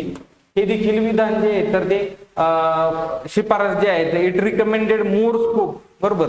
याने स्त्रियांच्या शिक्षणासाठी स्वतंत्र विद्यापीठे स्थापन करण्याची सक्तीची, आता ही सक्तीची अट वगैरे नाहीये, याने स्त्रियांच्या शिक्षणासाठी स्वतंत्र विद्यापीठ करण्याचं जे आहे तर ते रिकमेंडेशन दिलेलं आहे. इथं शब्द काय तुम्हाला, मॅन्डेटरी वगैरे काय करण्यात आलं नव्हतं. नाहीतर असं असतं तर मग तुम्हाला 82 नंतर विद्यापीठ वगैरे बघायला मिळाली असती. अण्णासाहेब कर्वेंनी स्थापन केलेलं SNDT सारखं विद्यापीठ बघा आधीच तुम्हाला याच्या आधी दिसलं असतं. तर क विधान जे आहे एका सक्तीची अट, याच्यामुळे चुकीचं जातं बघा. क जिथं जिथं आहे ते सगळं चुकीचं आहे. फक्त विधान अ आणि ब बरोबर आहे. प्रायव्हेटायझेशन असेल थोडं शिक्षण क्षेत्रामध्ये, प्राथमिक माध्यमिक शिक्षणावर भर दिला. याच हंटर कमिशन पुढे कोणी साक्ष दिली बऱ्याच वेळा आपण डिस्कस केले बघा. पंडिता रमाबाई असतील किंवा महात्मा ज्योतिबा फुले असतील. ओके, खालीलपैकी कोणत्या जोड्या बरोबर जुळाल्या आहेत असं विचारलेलं बघा. अभिनव भारत आणि सावरकर बरोबर आहे बघा. अनुशीलन समिती आणि प्रमोदनाथ मित्तर बरोबर आहे. गदर पार्टी आणि लाला हंसराज जिथे दिले बघा, तर लाला हंसराज आहे का ते. ओके, गदर पार्टी आणि कोण पाहिजे, लाला हरदयाळ असं तुम्हाला पाहिजे बघा. लाला हंसराज वगैरे नाही. लाला हंसराज कशाशी संबंधित आहे मग तुम्ही मला सांगा. लाला हंसराज जे ते आर्य समाजाशी निगडीत असणारी व्यक्ती बघा. क जे आहेत ते फक्त चुकीचे आहे. अ आणि ब परत एकदा 30 नंबरचा जो क्वेश्चन असेल बघा, त्याचा जे करेक्ट आन्सर असेल तर ते ऑप्शन नंबर 1 जे आहे ते करेक्ट आन्सर असेल. त्याच्यानंतर बघा 31 नंबरचा क्वेश्चन, सायमन कमिशनच्या संदर्भामध्ये खालीलपैकी कोणती विधाने जे आहेत ती योग्य आहेत असं विचारले. 1919च्या कायद्याच्या कामकाजाचा आढावा घेण्यासाठी नियुक्त केलेला 10 सदस्यीय आयोग नव्हता बघा. ओके, भारतीय की नाही सगळेच, मला वाटतं 7 सदस्यीय जे आहे तर हा आयोग आहे. 10 सदस्यीय आयोग नाहीये. घटनात्मक आयोग आहे, सगळं ठीक आहे. घटनात्मक कारण ते 1919च्या कायद्यात हे देण्यात आलं. तसा स्टॅच्युटरी कायदा आहे तो आयोग आहे, पण घटनात्मक पण येत नाही बघा. स्टॅच्युटरी कमिशन आहे ते, आणि हे 10 सदस्यीय तर नाहीच नाहीये. भारतासाठी पूर्ण स्वराज्य तातडीने देण्याची ऑब्व्हियसली माहिती. सायमन कमिशनवर ऍग्रीमेंट जर इथंच ऍग्रीमेंट झालं असतं मग ओके, तर पूर्ण स्वराज्य वगैरे देण्याची शिफारस तर ते चुकीचंच आहे. डॉक्टर बी आर आंबेडकरांनी या आयोगाच्या कामकाजात सहकार्य करण्यास नकार दिला होता. आंबेडकरांनी नकार वगैरे दिला नव्हता बघा. आंबेडकरांनी तसं वेलकम केलं होतं, जरी त्या म्हणजे घटनात्मक सुधारणासाठी जे आहे पेच प्रसंग उभा राहू नये म्हणून घटनात्मक या आयोगाला जे आहे तर त्याला विरोध वगैरे केला नव्हता. सहकार्य म्हणजे काय, पुढच्या कॉन्स्टिट्युशनल डेव्हलपमेंट व्हाव्या म्हणून त्यांनी सपोर्ट केलेला तुम्हाला दिसून येतो. म्हणजे नकार दिला होता का, तर नकार दिला नव्हता. त्यांनी सहकार्य करण्यास नकार दिला होता, तर होकार दिला होता असं ते पाहिजे. जनरली बाकी सगळ्या भारतीय फ्रीडम फायटर्स किंवा सगळ्यांनी जे आहे तर ते सायमन कमिशनवर ते भारतीय सदस्य नसल्यामुळे बहिष्कार घातला होता. आंबेडकरांनी पण याच्यावर टीका केलेली दिसून येते, पण आंबेडकरांनी घटनात्मक सुधारणासाठी ऍटलिस्ट ते म्हणणं काय आहे हे बघण्यासाठी विरोध किंवा बहिष्कार घातलेला तुम्हाला दिसत नाही. तर क विधान चुकीचं आहे, ब ही विधान चुकीचं आहे बघा, आणि अ पण विधान चुकीचं आहे. तर ते कोणतं विधान योग्य आहे, तर एकही विधान जे आहे तर ते योग्य नाही. योग्य विचारलंय तुम्हाला, तर ऑप्शन नंबर 4 जे असेल त्यामुळे याचं करेक्ट आन्सर जे आहे ते येतं बघा. पुणे करार, ओके, आता परत एकदा बाबासाहेब आंबेडकरांच्या रिलेटेड पुणे कराराबाबत कोणती विधानं बरोबर आहेत. महात्मा गांधीजी आणि डॉक्टर बी आर आंबेडकर यांच्यात हा करार झाला, सगळ्यांना माहिती आहे बघा. प्रांतीय या कराराने जे आहेत प्रांतीय विधानमंडळांमध्ये 71 वरून 148 जागा, ओके, सेपरेट इलेक्टोरेट जे आहे, सेपरेट इलेक्टोरेट जे आहेत तर त्याच्या ऐवजी जे आहे तर ते जॉईंट इलेक्टोरेटच ठेवण्यात आल्या. त्याच्या बदल्यात जे आहे ते विधानमंडळामध्ये जागा वाढवण्यात आल्या बघा. तर ह्या जागा 71 वरून 148 हे देखील विधान जे आहे तर ते बरोबर आहे. दलितांना यामुळे स्वतंत्र मतदारसंघाऐवजी संयुक्त मतदारसंघातून आरक्षण मिळालेलं देखील तुम्हाला दिसून येतं. कोणतं विधान बरोबर आहे, तर 4ही विधानं जे आहेत तर ते तुम्हाला याच्यामध्ये बरोबर दिसून येतील. ओके, त्याच्यानंतर बघा 33 नंबरचा क्वेश्चन, ऑगस्ट ऑफरच्या बाबतीत खालीलपैकी कोणती विधानं जे आहेत तर ते बरोबर आहेत असं विचारले. यांनी पहिल्यांदाच भारतासाठी डोमिनियन स्टॅटसचे उद्दिष्ट स्पष्टपणे मान्य केले.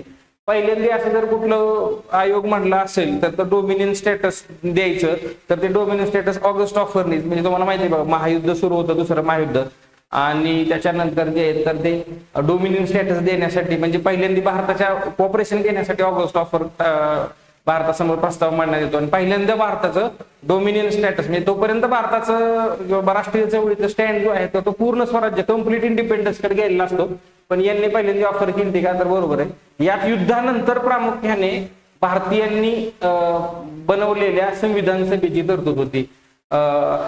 जसं constitution making body after the war आणि मेनली ऑफ इंडियन्स, बरोबर आहे. हे दोन्ही शब्द, याच दोन शब्दांना जे आहे बघा, कोणतं, एक मेनली आणि दुसरं आफ्टर द वॉर, या दोन्हीला जे आहेत तर ते विरोध तुम्हाला दिसून येतं. हे याचं तरतूद आहे. या प्रस्तावाचा निषेध म्हणून काँग्रेसने वैयक्तिक सत्याग्रह सुरू केला. हे देखील विधान जे आहे तर ते बरोबर तुम्हाला दिसून येतं. परत एकदा जे आहे ऑप्शन नंबर 4 जे असेल ते याचं तुम्हाला करेक्ट आन्सर.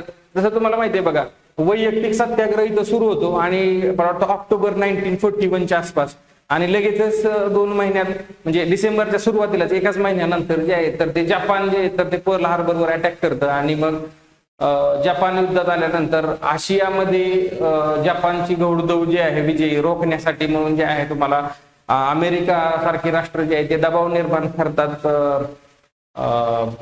ब्रिटिश शासनावरती, आणि त्यातूनच येतं मग Cripps mission. Okay, Cripps mission पाडण्यात येतं. तर ते वैयक्तिक सत्याग्रह ऑगस्ट ऑफर नंतरच झालेला तुम्हाला दिसून येतो, किंवा यालाच निषेध म्हणून करण्यात आलता. वरची दोन्ही वाक्य देखील ऑगस्ट ऑफरशी तुम्हाला दिसून येते. त्यामुळे तिन्ही विधानं जी आहेत ऑप्शन नंबर 4 हे बरोबर तुम्हाला दिसून येतील. त्याच्यानंतर 34 नंबरचा क्वेश्चन, 19व्या शतकातील धार्मिक सुधारणा चळवळींबाबत कोणती विधानं बरोबर आहेत असं तुम्हाला विचारलेलं आहे. राजाराम मोहन राय यांनी 1838 मध्ये ब्राह्मो समाजाची स्थापना केली, ज्याने मूर्तीपूजेला विरोध केलाय. राजाराम मोहन यांनी ब्राह्मो समाजाची स्थापना पण केली, पण हे जे साल आहे 1828 ते 1828 आहे का, तर 1828 आहे बघा. आत्मीय सभा बऱ्याच वेळा सांगितले 14 आणि 14 दोन्ही 28, तुम्हाला लक्षात राहिला वगैरे अशा गोष्टी बऱ्याच वेळा क्लासरूम मध्ये. तर हे साल बऱ्याच वेळा जे आहेत इझी वाटणारा प्रश्न थोडा आकड्यामध्ये 28च्या ऐवजी 38 केले, त्यामुळे तो चुकीचा ठरतो. कोणती विधानं बरोबर आहे, ऑब्विसली बरोबर येणार नाही बघा. ओके, ब आणि क किंवा क राहते म्हणजे क विधान जर जे बरोबर आहे. थिओसॉफिकल सोसायटीचे मुख्यालय आरडीआर येथे होते, मद्रास येथे. ते तुम्हाला माहिती आहे, स्थापना त्यांची बाहेर अमेरिकेमध्ये USA न्यूयॉर्कमध्ये, नंतर त्याचे हेडक्वार्टर आरडीआर इथं करण्यात आले. ब स्टेटमेंट बघू आपण. स्वामी सहजानंद सरस्वती यांनी वेदांकडे परत चला असा नारा दिला आणि आर्य समाजाची स्थापना. आर्य समाजाची स्थापना सहजानंद सरस्वती का दयानंद सरस्वती? दयानंद सरस्वती इथे तुम्हाला दिसून येतं. म्हणजे परत एकदा थोडा ट्रिकी असं म्हणेल मी, इझीच प्रश्न, थोडस नाव बदलून जे आहे. तर परत ब देखील विधान चुकीचं आहे. ओके, फक्त क विधान जे आहे ते बरोबर आहे. त्यामुळे ऑप्शन नंबर 2 जे असेल ते तुमचं याचं करेक्ट आन्सर असेल. लास्ट क्वेश्चन बघा हिस्ट्रीचा. असहकार चळवळीच्या संदर्भात जे आहेत ते खालीलपैकी कोणती विधानं बरोबर आहेत असं विचारलेले. नागपूर अधिवेशन झालं, बरोबर आहे. असहकार चळवळीचा काँग्रेसने जे आहे चळवळीचा कार्यक्रम काँग्रेसने स्वीकारला. नागपूर अधिवेशन होतं बघा. मध्य प्रदेशमधील चौरी चौरा घटनेनंतर महात्मा गांधीजींनी चौरी चौराचा घटना जे बघा 5 फेब्रुवारी 1922 ला जे आहे तर ते चळवळ माग घेण्यात येतं. चौरी चौराची जी घटना आहे, पण हे जे स्टेट तुम्हाला दिसून येईल तेव्हाचा सेंट्रल प्रोव्हिन्स किंवा आजचा मध्य प्रदेश असं नाही येते, तर ते उत्तर प्रदेश इथं पाहिजे बघा. म्हणजे परत एकदा जॉग्राफिकल मिस्टेक जे आहे ते करण्यात आली. तर ब विधान जे आहे तर ते चुकीचं राहतं. बरोबर विचारले, ब विधान तिथं देत आहे बघा सगळं. म्हणजे डायरेक्ट तुम्ही उत्तरापर्यंत देता क विधान बरोबर दे. तरी आपण एकदा चेक करू की ही चळवळ खिलाफत चळवळीच्या समर्थना देखील सुरू करण्यात आली. म्हणजे असहकार आणि खिलाफत हा दोन्ही प्रश्न एकत्रित करून जे आहे तर हे चळवळ सुरू करण्यात आली होती. तर क देखील विधान बरोबर आहे. अ आणि क हे विधान बरोबर आहेत. ऑप्शन नंबर 3 जे असेल ते त्यामुळे याचा करेक्ट आन्सर असेल. हे सगळे होते बघा इतिहास या विषयाचे प्रश्न आणि त्याची उत्तरं. धन्यवाद. तर सामान्य विज्ञानाच्या प्रश्नांना सुरुवात करूयात आपण. टेस्ट नंबर 10 राज्यसेवा पूर्व परीक्षा. यामध्ये पहिला जो प्रश्न बघायला मिळतो तो आहे इंद्रधनुष्याच्या संदर्भात. स्टेटमेंट विचारलेला आहे की इंद्रधनुष्याबाबत कोणते विधाने बरोबर आहेत. 2 विधान दिलेले आहेत. पहिलं विधान आहे हे पाण्याचे थेंब सूर्यप्रकाशाचे अपस्करण आणि पूर्ण आंतरिक परावर्तन करतात, ज्यामुळे इंद्रधनुष्य जे आहे ते तयार होते. ठीक आहे. तर जे आहे मुख्यतः आपल्याला 3 गोष्टी लक्षात ठेवायच्या आहेत. एक आहे अपस्करण, ज्याला आपण डिस्पर्शन असं म्हणतो. त्यानंतर आहे टोटल इंटरनल रिफ्लेक्शन, तर आहे रिफ्रॅक्शन, परावर्तन. ओके. तर या 3 घटकांमुळे जे आहे इंद्रधनुष्य हे निर्माण होते. पहिलं वाक्य बरोबर आहे. दुसरं बघूयात. विचारलेलं आहे की तांबडा प्रकाश सर्वात जास्त झुकतो, तर तांबडा प्रकाश जो आहे तो सर्वात कमी जो आहे झुकतो. तो म्हणजे काय की बेंड होतो. ठीक आहे. मग डिस्पर्शन मध्ये आपण बघतो. ओके. याच्यामध्ये जे आहे बघा रेड लाईट जी आहे ती सर्वात कमी झुकणार, कारण की वेव्हलेंथ सर्वात जास्त आहे आणि फ्रिक्वेन्सी कशी आहे सर्वात कमी आहे. आणि त्या उलटच आपल्याला तांबड्या प्रकाशामध्ये बघायला मिळतं. त्यामुळे ब स्टेटमेंट कसं आहे चुकीचं आहे. उत्तर काय असणार? ऑप्शन नंबर 1 फक्त आणि फक्त अ. त्यानंतर प्रश्न बघूया.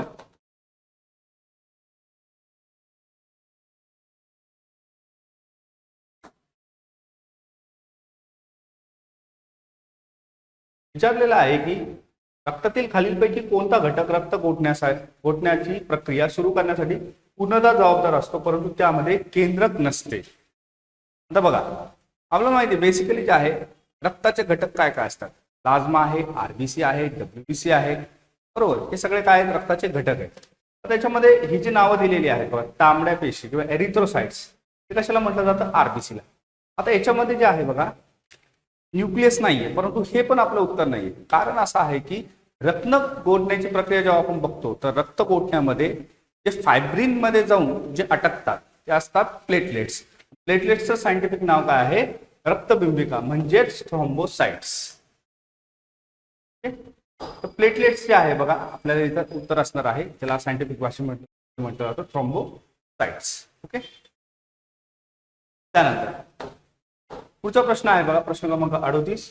विचारलेला आहे की जर लंबकाचे घड्याळ विषुववृत्ताकडून ध्रुवाकडे नेले त्याच्या आवर्तना कालावरती काय परिणाम होईल? ठीक आहे. आता बघा इथे बेसिकली काय आहे की जो वेग आहे, ठीक आहे, तो वेळ जो आहे बघा इथे कमी लागेल. बेसिकली काय लागेल इथे? कमी वेळ जो आहे तो. आता याच्यामध्ये बघा आपल्याला समजून घ्यायची आहे कन्सेप्ट. समजा आपल्याकडे एक पेंडुलम आहे लंब, ठीक आहे. तर या लंबकामध्ये जर आपण पोझिशन जी आहे विश्ववृत्ताकडून ध्रुवाकडे नेत आहोत, ते जनरली जे आहे इक्वेटर टू पोल, तर जो टाइम पिरियड असेल तर तो बेसिकली कमी होणार. का कमी होणार? कारण की आपल्याला माहिती आहे की ग्रॅव्हिटीची जी व्हॅल्यू आहे सर्वात जास्त कुठे आहे? पोलवरती आहे. इक्वेटरवरती रिलेटिव्हली व्हॅल्यू कशी आहे? जीची कमी आहे. म्हणून काय असेल की जिथे जास्त फ्रिक्वेन्सी आहे, जिथे जास्त ग्रॅव्हिटी आहे, ते जो आहे आवर्तन काल काय असेल? कमी असेल. त्याचबरोबर घड्याळ जे आहे वेगानं चालेल बघा. ठीक आहे, या पद्धतीने जे आहे ऑप्शन नंबर 2 याचं उत्तर असणार. पुढचा प्रश्न बघूया. प्रश्न क्रमांक आहे 39. तुम्हाला एक्स आणि वाय ही दोन रासायनिक संयुगे त्यामध्ये दिलेली आहेत. एक्सचा वापर सामान्यतः अग्निशामक यंत्रांमध्ये आणि बेकिंगसाठी केला जातो, तर वायचा वापर पाण्याच्या कायमस्वरूपी कडकपणा दूर करण्यासाठी केला जातो. एक्स आणि वाय ओळखा. ठीक आहे, आता बघा प्रश्नामध्ये तुम्हाला हिंट दिलेली आहे. तिथे काय दिलेलं आहे? बेकिंगसाठी वापरला. बेकिंग सोडा कशाला म्हटलं जाईल? Very good. बेकिंग सोडा जे आहे म्हटलं जाईल सोडियम बायकार्बोनेट. म्हटलंय सोडियम बायकार्बोनेट. त्याचबरोबर पाण्याचा कडकपणा जो आहे हार्डनेस ऑफ वॉटर कशानं दूर केलं जातं? वॉशिंग सोडानं दूर केलं. वॉशिंग सोड्याचं सायंटिफिक नाव काय आहे? Sodium carbonate. पुढे दिसतंय आपल्याला हे पर्याय क्रमांक 2 मध्ये उत्तर आहे. त्यानंतर पुढचा प्रश्न बघूया. प्रश्न विचारलेला आहे की मानवी डोळ्यातील सामान्य दोषांबाबत कोणते विधान बरोबर आहे? पहिले दिलेलं आहे की निकट दृष्टीता सुधारण्यासाठी अंतर्गोल भिंगाचा वापर जो आहे तो केला जातो. म्हणजेच काय? कॉन्केव्ह लेन्सचा वापर केला जातो. कॉन्केव्ह लेन्स लक्षात ठेवायचं. शॉर्ट साइटेडनेस म्हणजे काय? मायोपिया. मायोपियामध्ये जे आहे कॉन्केव्ह लेन्स. आणि जर उलट असेल फार साइटेडनेस, ज्याला आपण हायपरमेट्रोपिया असं म्हणतो, त्याच्यामध्ये यूज केलं जाईल कॉन्व्हेक्स लेन्स. ओके, ही जी जोडी आहे ती लक्षात ठेवायची. आता पहिलं म्हणजे स्टेटमेंट आहे बघा की अंतर्गोल भिंगाचा वापर केला जातो. बरोबर आहे, कारण प्रतिमा दृष्टीपटलाच्या समोर तयार.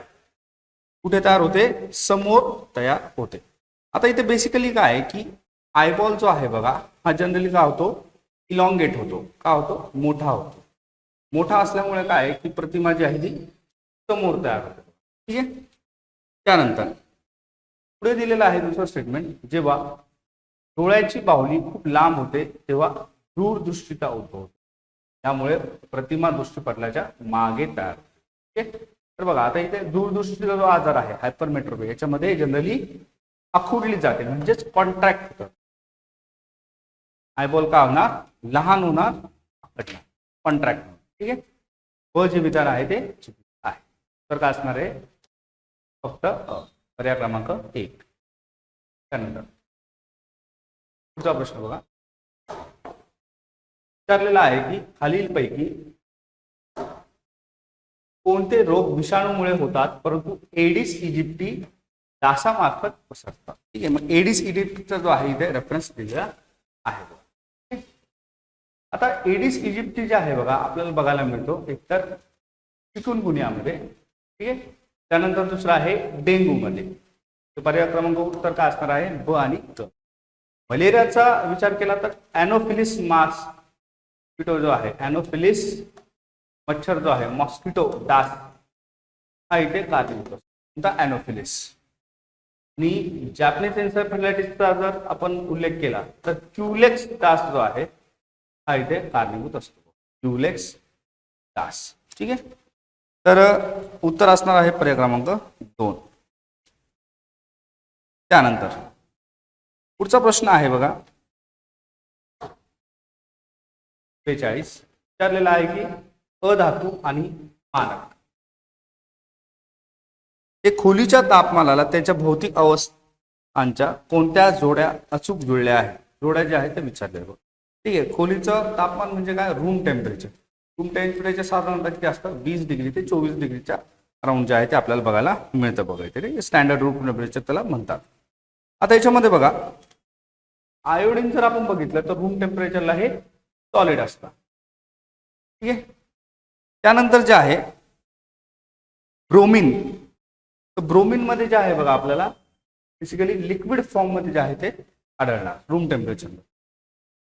क्लोरीन जे आहे ते आपल्याला ऍज अ गॅस म्हणून जे आहे आढळणार. ठीक आहे. त्यानंतर जे आहे फ्लोरीन, तर फ्लोरीन द्रव नाही, तर फ्लोरीन जे आहे वायू म्हणून आपल्याला लक्षात ठेवा. Fluorine is what? Fluorine is a gas. Okay. म्हणजे चौथी जी जोडी आहे ती जी आहे बघा, चौथी जोडी चुकीची आहे, बाकीच्या 3 ज्या आहेत त्या बरोबर आहेत. तर काय असणार आहे? पर्याय क्रमांक 1 अ, ब आणि क. त्यानंतर तुझा प्रश्न बघा. प्रश्न क्रमांक आहे 43. विचारलेला आहे की ध्वनी लहरींच्या गुणधर्माबाबत कोणते विधान बरोबर आहे. ठीक आहे. 2 जे आहेत स्टेटमेंट्स इथे दिलेले आहेत आपल्याला. पहिलं जे स्टेटमेंट आहे दिलेलं आहे की अल्ट्रासॉनिक लहरींची वारंवारता 20 हर्ट्झ पेक्षा कमी असते आणि त्यांचा उपयोग वैद्यकीय इकोकार्डिओग्राफीमध्ये केला जातो. चुकीचा आहे बघा. हा चुकीचा आहे कारण की अल्ट्रासॉनिकचा जर आपण उल्लेख केला तर याची जी वारंवारता आहे कशाच्या अधिक असते? 20,000 हर्ट्झच्या अधिक असते. 20,000 हर्ट्झ आणि 20 हर्ट्झ पासून 20,000 हर्ट्झ ही असती मानवाची ऑडिबल रेंज. 20 हर्ट्झ पेक्षा ज्या वेव्ज असतात साऊंडच्या त्याला म्हटलं जातं इन्फ्रासॉनिक. 20,000 पेक्षा जर अधिक असेल तर म्हटलं जाईल अल्ट्रासॉनिक. पहिले स्टेटमेंट चुकीचं आहे. ब मध्ये दिलेलं आहे की हवेतील आर्द्रता वाढल्यास ध्वनीचा वेग वाढतो. हे बरोबर आहे. अरे बघा एक गोष्ट लक्षात ठेवायची, तापमान जर वाढलं तर ध्वनीचा जो वेग आहे हाही वाढला. त्यानंतर आर्द्रता वाढली की ध्वनीचा वेग वाढणार. पुढे आहे जर घनता जर वाढली तर मात्र ध्वनीचा जो वेग आहे तर तो कमी होणार आहे. ठीक आहे. तर ही एक गोष्ट लक्षात ठेवा. घनता जर असेल तर वेग कमी होणार, घनता जर वाढली तर वेग कमी होणार, आर्द्रता जर वाढली तर वेग वाढणार, तापमान जर वाढलं तरीही वेग वाढणार आहे. कशाचा? तर ध्वनीचा. तर ब जे आहे बघा पर्याय क्रमांक 2 हे आपलं उत्तर असणार आहे. त्यानंतर पुढचा प्रश्न बघूया. प्रश्न क्रमांक आहे 44. विचारलेला आहे की खालीलपैकी कोणते वनस्पती संप्रेरक प्रामुख्याने फळे पिकवण्यासाठी जबाबदार आहे. प्रिव्हियस इयर मध्ये पण हा क्वेश्चन येऊन गेलेला आहे आणि खूप कॉमन याचं आन्सर जे आहे जवळपास सर्वांनाच माहिती आहे. नैसर्गिकरित्या कोणत्या अवस्थेत तो आढळतो. बेसिकली बघा इथिलीन जो आहे हा वायू हा फ्रूट रायटनिंग साठी जो आहे त्याचा वापर केला जातो. पर्याय क्रमांक 4 जे आहे त्याचं उत्तर असणार आहे. त्यानंतर पुढचा प्रश्न बघा. प्रश्न क्रमांक आहे 45. विचारलेला आहे मानवी अंतस्रावी संस्थेबाबत कोणते विधान बरोबर आहे. इन्सुलिन हे आयलेट्स ऑफ लॅग्रँजच्या अल्फा पेशीद्वारे स्त्रवले जाते आणि रक्तातील ग्लुकोजची पातळी कमी करण्याचे कार्य करते. तर दिलेलं आहे की ग्लुकागॉन हे आयलेट्स ऑफ लॅग्रँजच्या बीटा पेशीद्वारे स्त्रवले जाते आणि रक्तातील ग्लुकोजची पातळी वाढवण्यासाठी ते कार्य केले जाते. ठीक आहे. आता बघा इथे जे आहे बघा फंक्शन आणि जी नाव आहे तर ती स्विच केलेली आहे बघा. खाली वर आणि वर जे आहे ते खाली दिलेलं आहे. म्हणजेच काय ग्लुकागॉन जे आहे ते अल्फा पेशीद्वारे निर्मित केलं जातं. ग्लुकागॉनचं वैशिष्ट्य असं आहे की रक्तामधली जी साखर आहे त्याची पातळी वाढवण्याचं काम हे ग्लुकागॉन करत असतं. ठीक आहे. अल्फा पेशी ते प्रोड्यूस करतात. त्यानंतर इन्सुलिनचं कार्य असं आहे बीटा सेल्स मार्फत हे प्रोड्यूस केलं जातं. त्याचं कार्य जे आहे ते आहे रक्तातील साखरेचं प्रमाण कमी करणे. आता ह्या ज्या पेशी आहेत त्या कुठे आढळतात. स्वादुपिंड जे आहे पॅनक्रियाज तिथे आढळतात. लक्षात ठेवा पॅनक्रियाज जो शब्द आहे तो इथे आपण लक्षात ठेवला पाहिजे. तर दोन्ही जे विधान आहेत बघा चुकीचे आहेत. उत्तर असणार आहे पर्याय क्रमांक 4 दोन्ही नाही. त्यानंतर पुढचा प्रश्न बघा. प्रश्न आहे 46 नंबर. विचारलेला आहे एक डॉक्टर एका रुग्णाला +2 डायप्टर शक्तीचे बहिर्गोल भिंग सुचवतो. बहिर्गोल म्हणजे काय. कॉन्व्हेक्स. कॉन्व्हेक्स याचा अर्थ असा की रुग्ण खालील आजाराने ग्रस्त आहे. जर एखाद्या व्यक्तीला अशा पद्धतीची लेन्स जी आहे ती जर सजेस्ट केली डॉक्टरने तर त्याला डोळ्याचा कोणता डिफेक्ट आहे असा प्रश्न विचारलेला आहे. ठीक आहे. तर बघा निकट दृष्टीचा आणि भिंगाचे नाभीय अंतर सुद्धा दिलेले आहे. ठीक आहे. दूरदृष्टीता पूर्वी पण आपण प्रश्नामध्ये बघितलं होतं हायपरमेट्रोपिया म्हणजे दूरदृष्टीता असेल तर कॉन्व्हेक्स लेन्स सजेस्ट केले. 2 ऑप्शन मध्ये आपल्याला कॉन्व्हेक्स लेन्स दूरदृष्टीता आहे. पहिला ऑप्शन जो आहे एलिमिनेट होणार कारण की निकट दृष्टीता दिलेला आहे. पहिला आणि तिसरं हे एलिमिनेट होणार. सेकंड आणि फोर्थ मध्ये आता शोधायचं की 20 सेंटीमीटर आहे की 50 सेंटीमीटर आहे.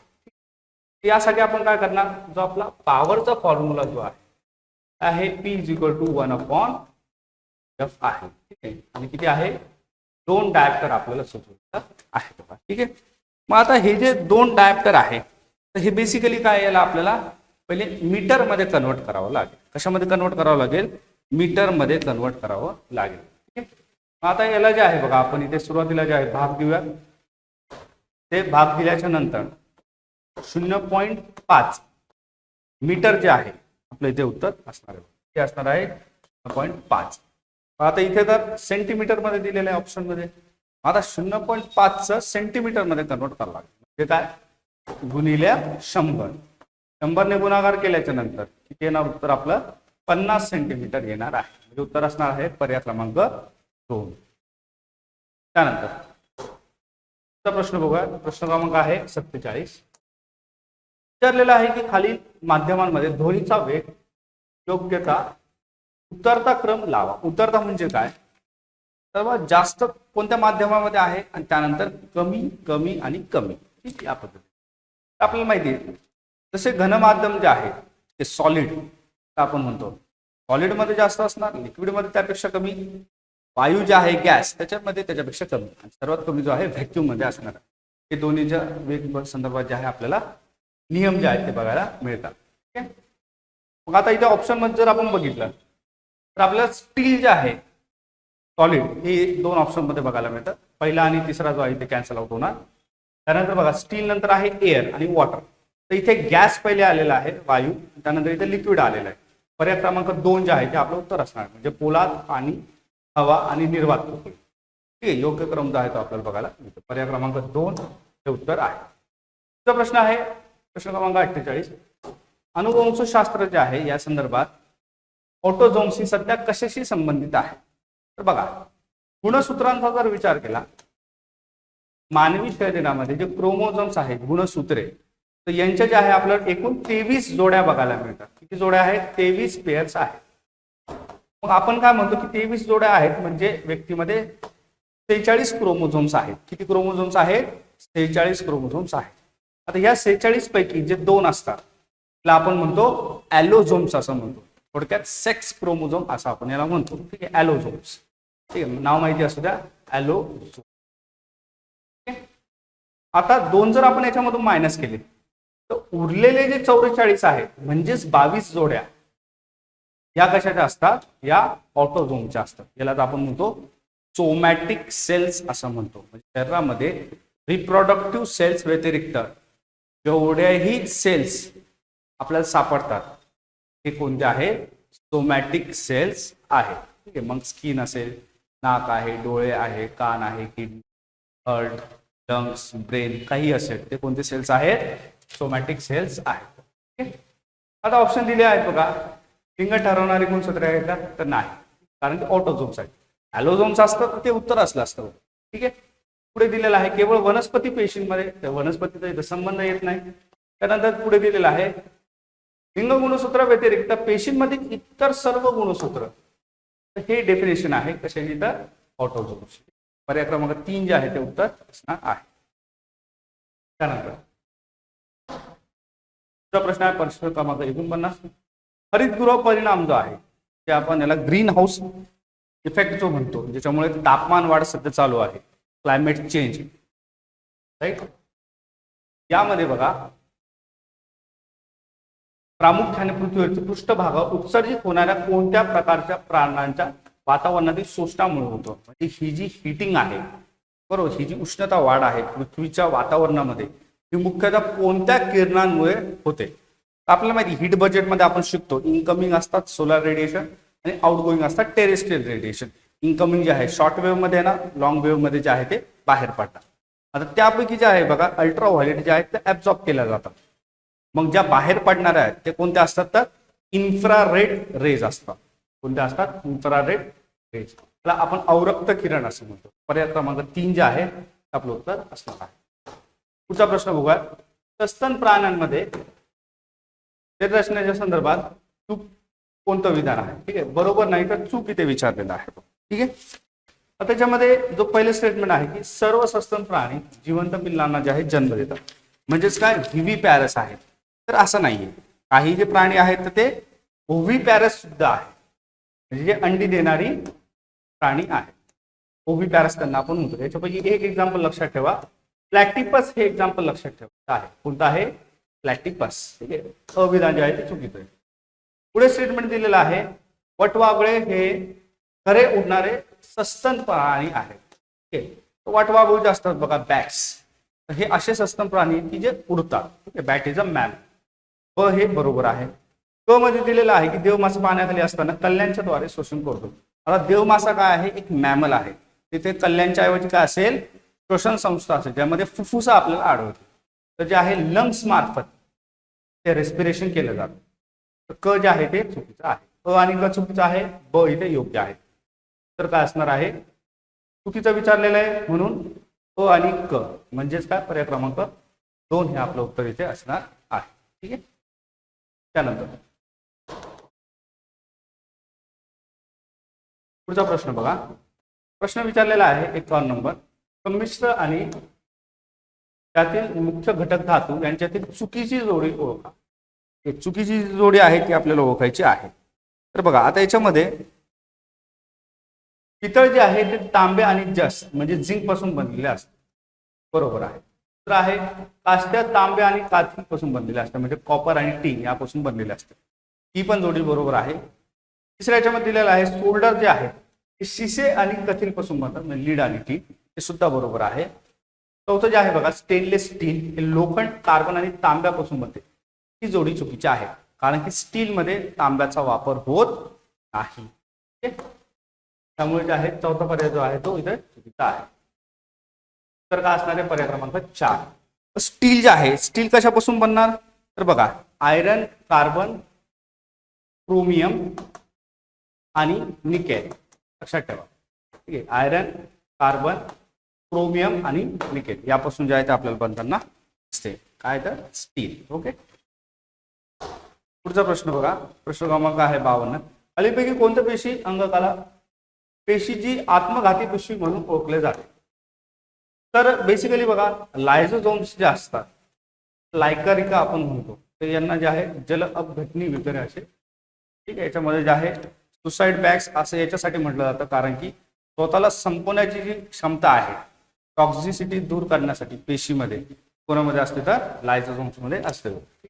त्या क्रमांक 3 जे आहे ते आपलं उत्तर असणार. तुझा प्रश्न आहे प्रश्न क्रमांक 53 विचारलेला आहे की खालील रासायनिक प्रक्रियेचा विचार करा. एक स्थायू पदार्थ द्रव अवस्थेत न जाता थेट वायूमध्ये रूपांतरित होते. याला काय म्हणतात? याला जे आहे संप्लवन म्हणतात. Solid to gas. Solid to gas आपण काय म्हणतो? संप्लवन असं आपण याला म्हणतो बघा. ठीक आहे. त्यानंतर कंडेन्सेशन कशाला म्हटलं जातं? जेव्हा गॅस टू लिक्विड रूपांतर होतं जसं की आपले बाष्प आहे याच्यापासून जेव्हा पाणी पडतं म्हणजे पाऊस जो आहे तो पडतो आपण काय म्हणतो? कंडेन्सेशन ऑफ वॉटर झालेलं आहे. Gas to liquid. Solid to gas आहे संप्लवन हे आपलं उत्तर आहे. बाष्पीभवन जे आहे ते आहे liquid to gas. Okay. Liquid to gas त्याला काय म्हणतो आपण? बाष्पीभवन किंवा व्हेपरायझेशन असं. ठीक आहे. त्यानंतर पुढचा प्रश्न आहे प्रश्न क्रमांक 54. मानवी पचन संस्था विविध विकारे स्त्रवतात. खालीलपैकी विकर आणि त्यांच्या अभिक्रिया धारकाची कोणती जोडी पूर्णतः अचूक आहे? योग्य जे आहे ते विचारलेलं आहे. तर इथे बघा पेप्सिन जे आहे ते प्रोटीनसाठी काम करतात कर्बोदकांसाठी नाही. लायपेज जे आहे तर हे मेद पदार्थ किंवा स्निग्ध पदार्थ फॅट्स किंवा लिपिड्स यासाठी डायजेशनचं ते काम करतात प्रथिनांसाठी नाही. अमायलेज जे आहे बघा हे कार्बोहायड्रेटसाठी काम करतात. तर आपण कर्बोदके सुद्धा म्हणतो. याच्या विघटनासाठी जे आहे ते कार्य करतात. ठीक आहे. पर्याय ऑप्शन टी जे आहे ते सुद्धा चुकीचं आहे कारण इथे मेद असा शब्द दिलेला आहे. चौथं जे ऑप्शन आहे बघा ट्रिप्सिन. ट्रिप्सिन जे आहे ते आपल्याला बेसिकली जे गॅस्ट्रिक ज्यूस आहे बघा त्याच्यामध्ये आपल्याला ते जवळपास बघायला मिळतं. लो रेजिस्टन्स मध्ये जे आहे त्याचा वापर आपल्याला बघायला मिळतो. आणि प्रथिनांच्या विघटनासाठी जे आहे त्याचा वापर केला जातो म्हणजे प्रथिनांचं रूपांतर अमायनो ऍसिड्स मध्ये केलं जातं. Amino acids. ओके, पर्याय क्रमांक 4 जे आहे ते उत्तर असणार. पुढचा प्रश्न आहे बघा, दोन एक समान बल्ब प्रथम एकसर जोडणीत आणि नंतर समांतर जोडणीत एकाच व्होल्टेज स्त्रोताला जोडले जातात. कोणत्या परिस्थितीत बल्ब अधिक प्रखरतेने प्रकाशित होईल आणि का? ऑप्शन बघूयात. एकसर जोडणी कारण विद्युत प्रवाह एकत्रित येतो. ठीक आहे, तर असं बेसिकली होणार नाही, कारण की विद्युत प्रवाह जो आहे तर तो इथे तेवढा पॉवरफुल नसतो, कारण तो सोर्सवरती डिपेंडेंट आहे. आणि पोटेन्शियल डिफरन्स आपल्याला माहिती कमी आणि जास्त जे आहे ते दोन्ही जोडणीमध्ये आपल्याला बघायला मिळतं. समांतर जोडणी कारण एकूण रोध जो आहे जास्त आहे, रोधचा इथे संबंध येत नाही. ठीक आहे, त्यानंतर पर्याय क्रमांक 3 बघूया. समांतर जोडणीत कारण प्रत्येक बल्बला स्त्रोताचा पूर्ण व्होल्टेज मिळेल. बघा, समांतर जे आहे इथे तुम्हाला उत्तर दिसणार आहे. ते समांतर जोडणीमध्ये काय, सोर्स पासून जे आहे डायरेक्टली तुम्हाला इक्वल डिस्ट्रीब्युशन जे आहे ते बघा. तर व्होल्टेज जे आहे पोटेन्शियल डिफरन्स त्याच्या संदर्भात जे आहे आपल्याला कन्सेप्ट जर क्लिअर असेल तर इझिली हा प्रश्न आपल्याला सॉल्व्ह करता येतो. दोन्ही परिस्थितीत ते समान प्रकारचे प्रकाशित होईल असं होणार नाही. ओके, पर्याय क्रमांक 3 जे आहे ते आपलं उत्तर इथे आहे. चला इकॉनॉमीचे प्रश्न बघूयात.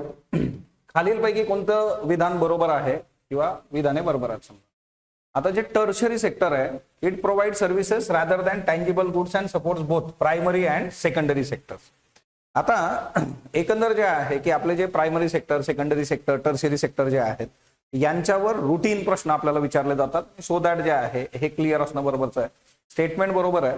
प्रायमरी सेकंडरीला हे सपोर्ट करतं. मग याच्यामध्ये काय आहे की इन्शुरन्स असेल, ट्रान्सपोर्ट असेल, त्याच्यानंतर जे आहे कम्युनिकेशन, टुरिझम, अशा नंबर ऑफ सर्व्हिसेस ज्या आहेत त्या प्रोव्हाइड केल्या जातात.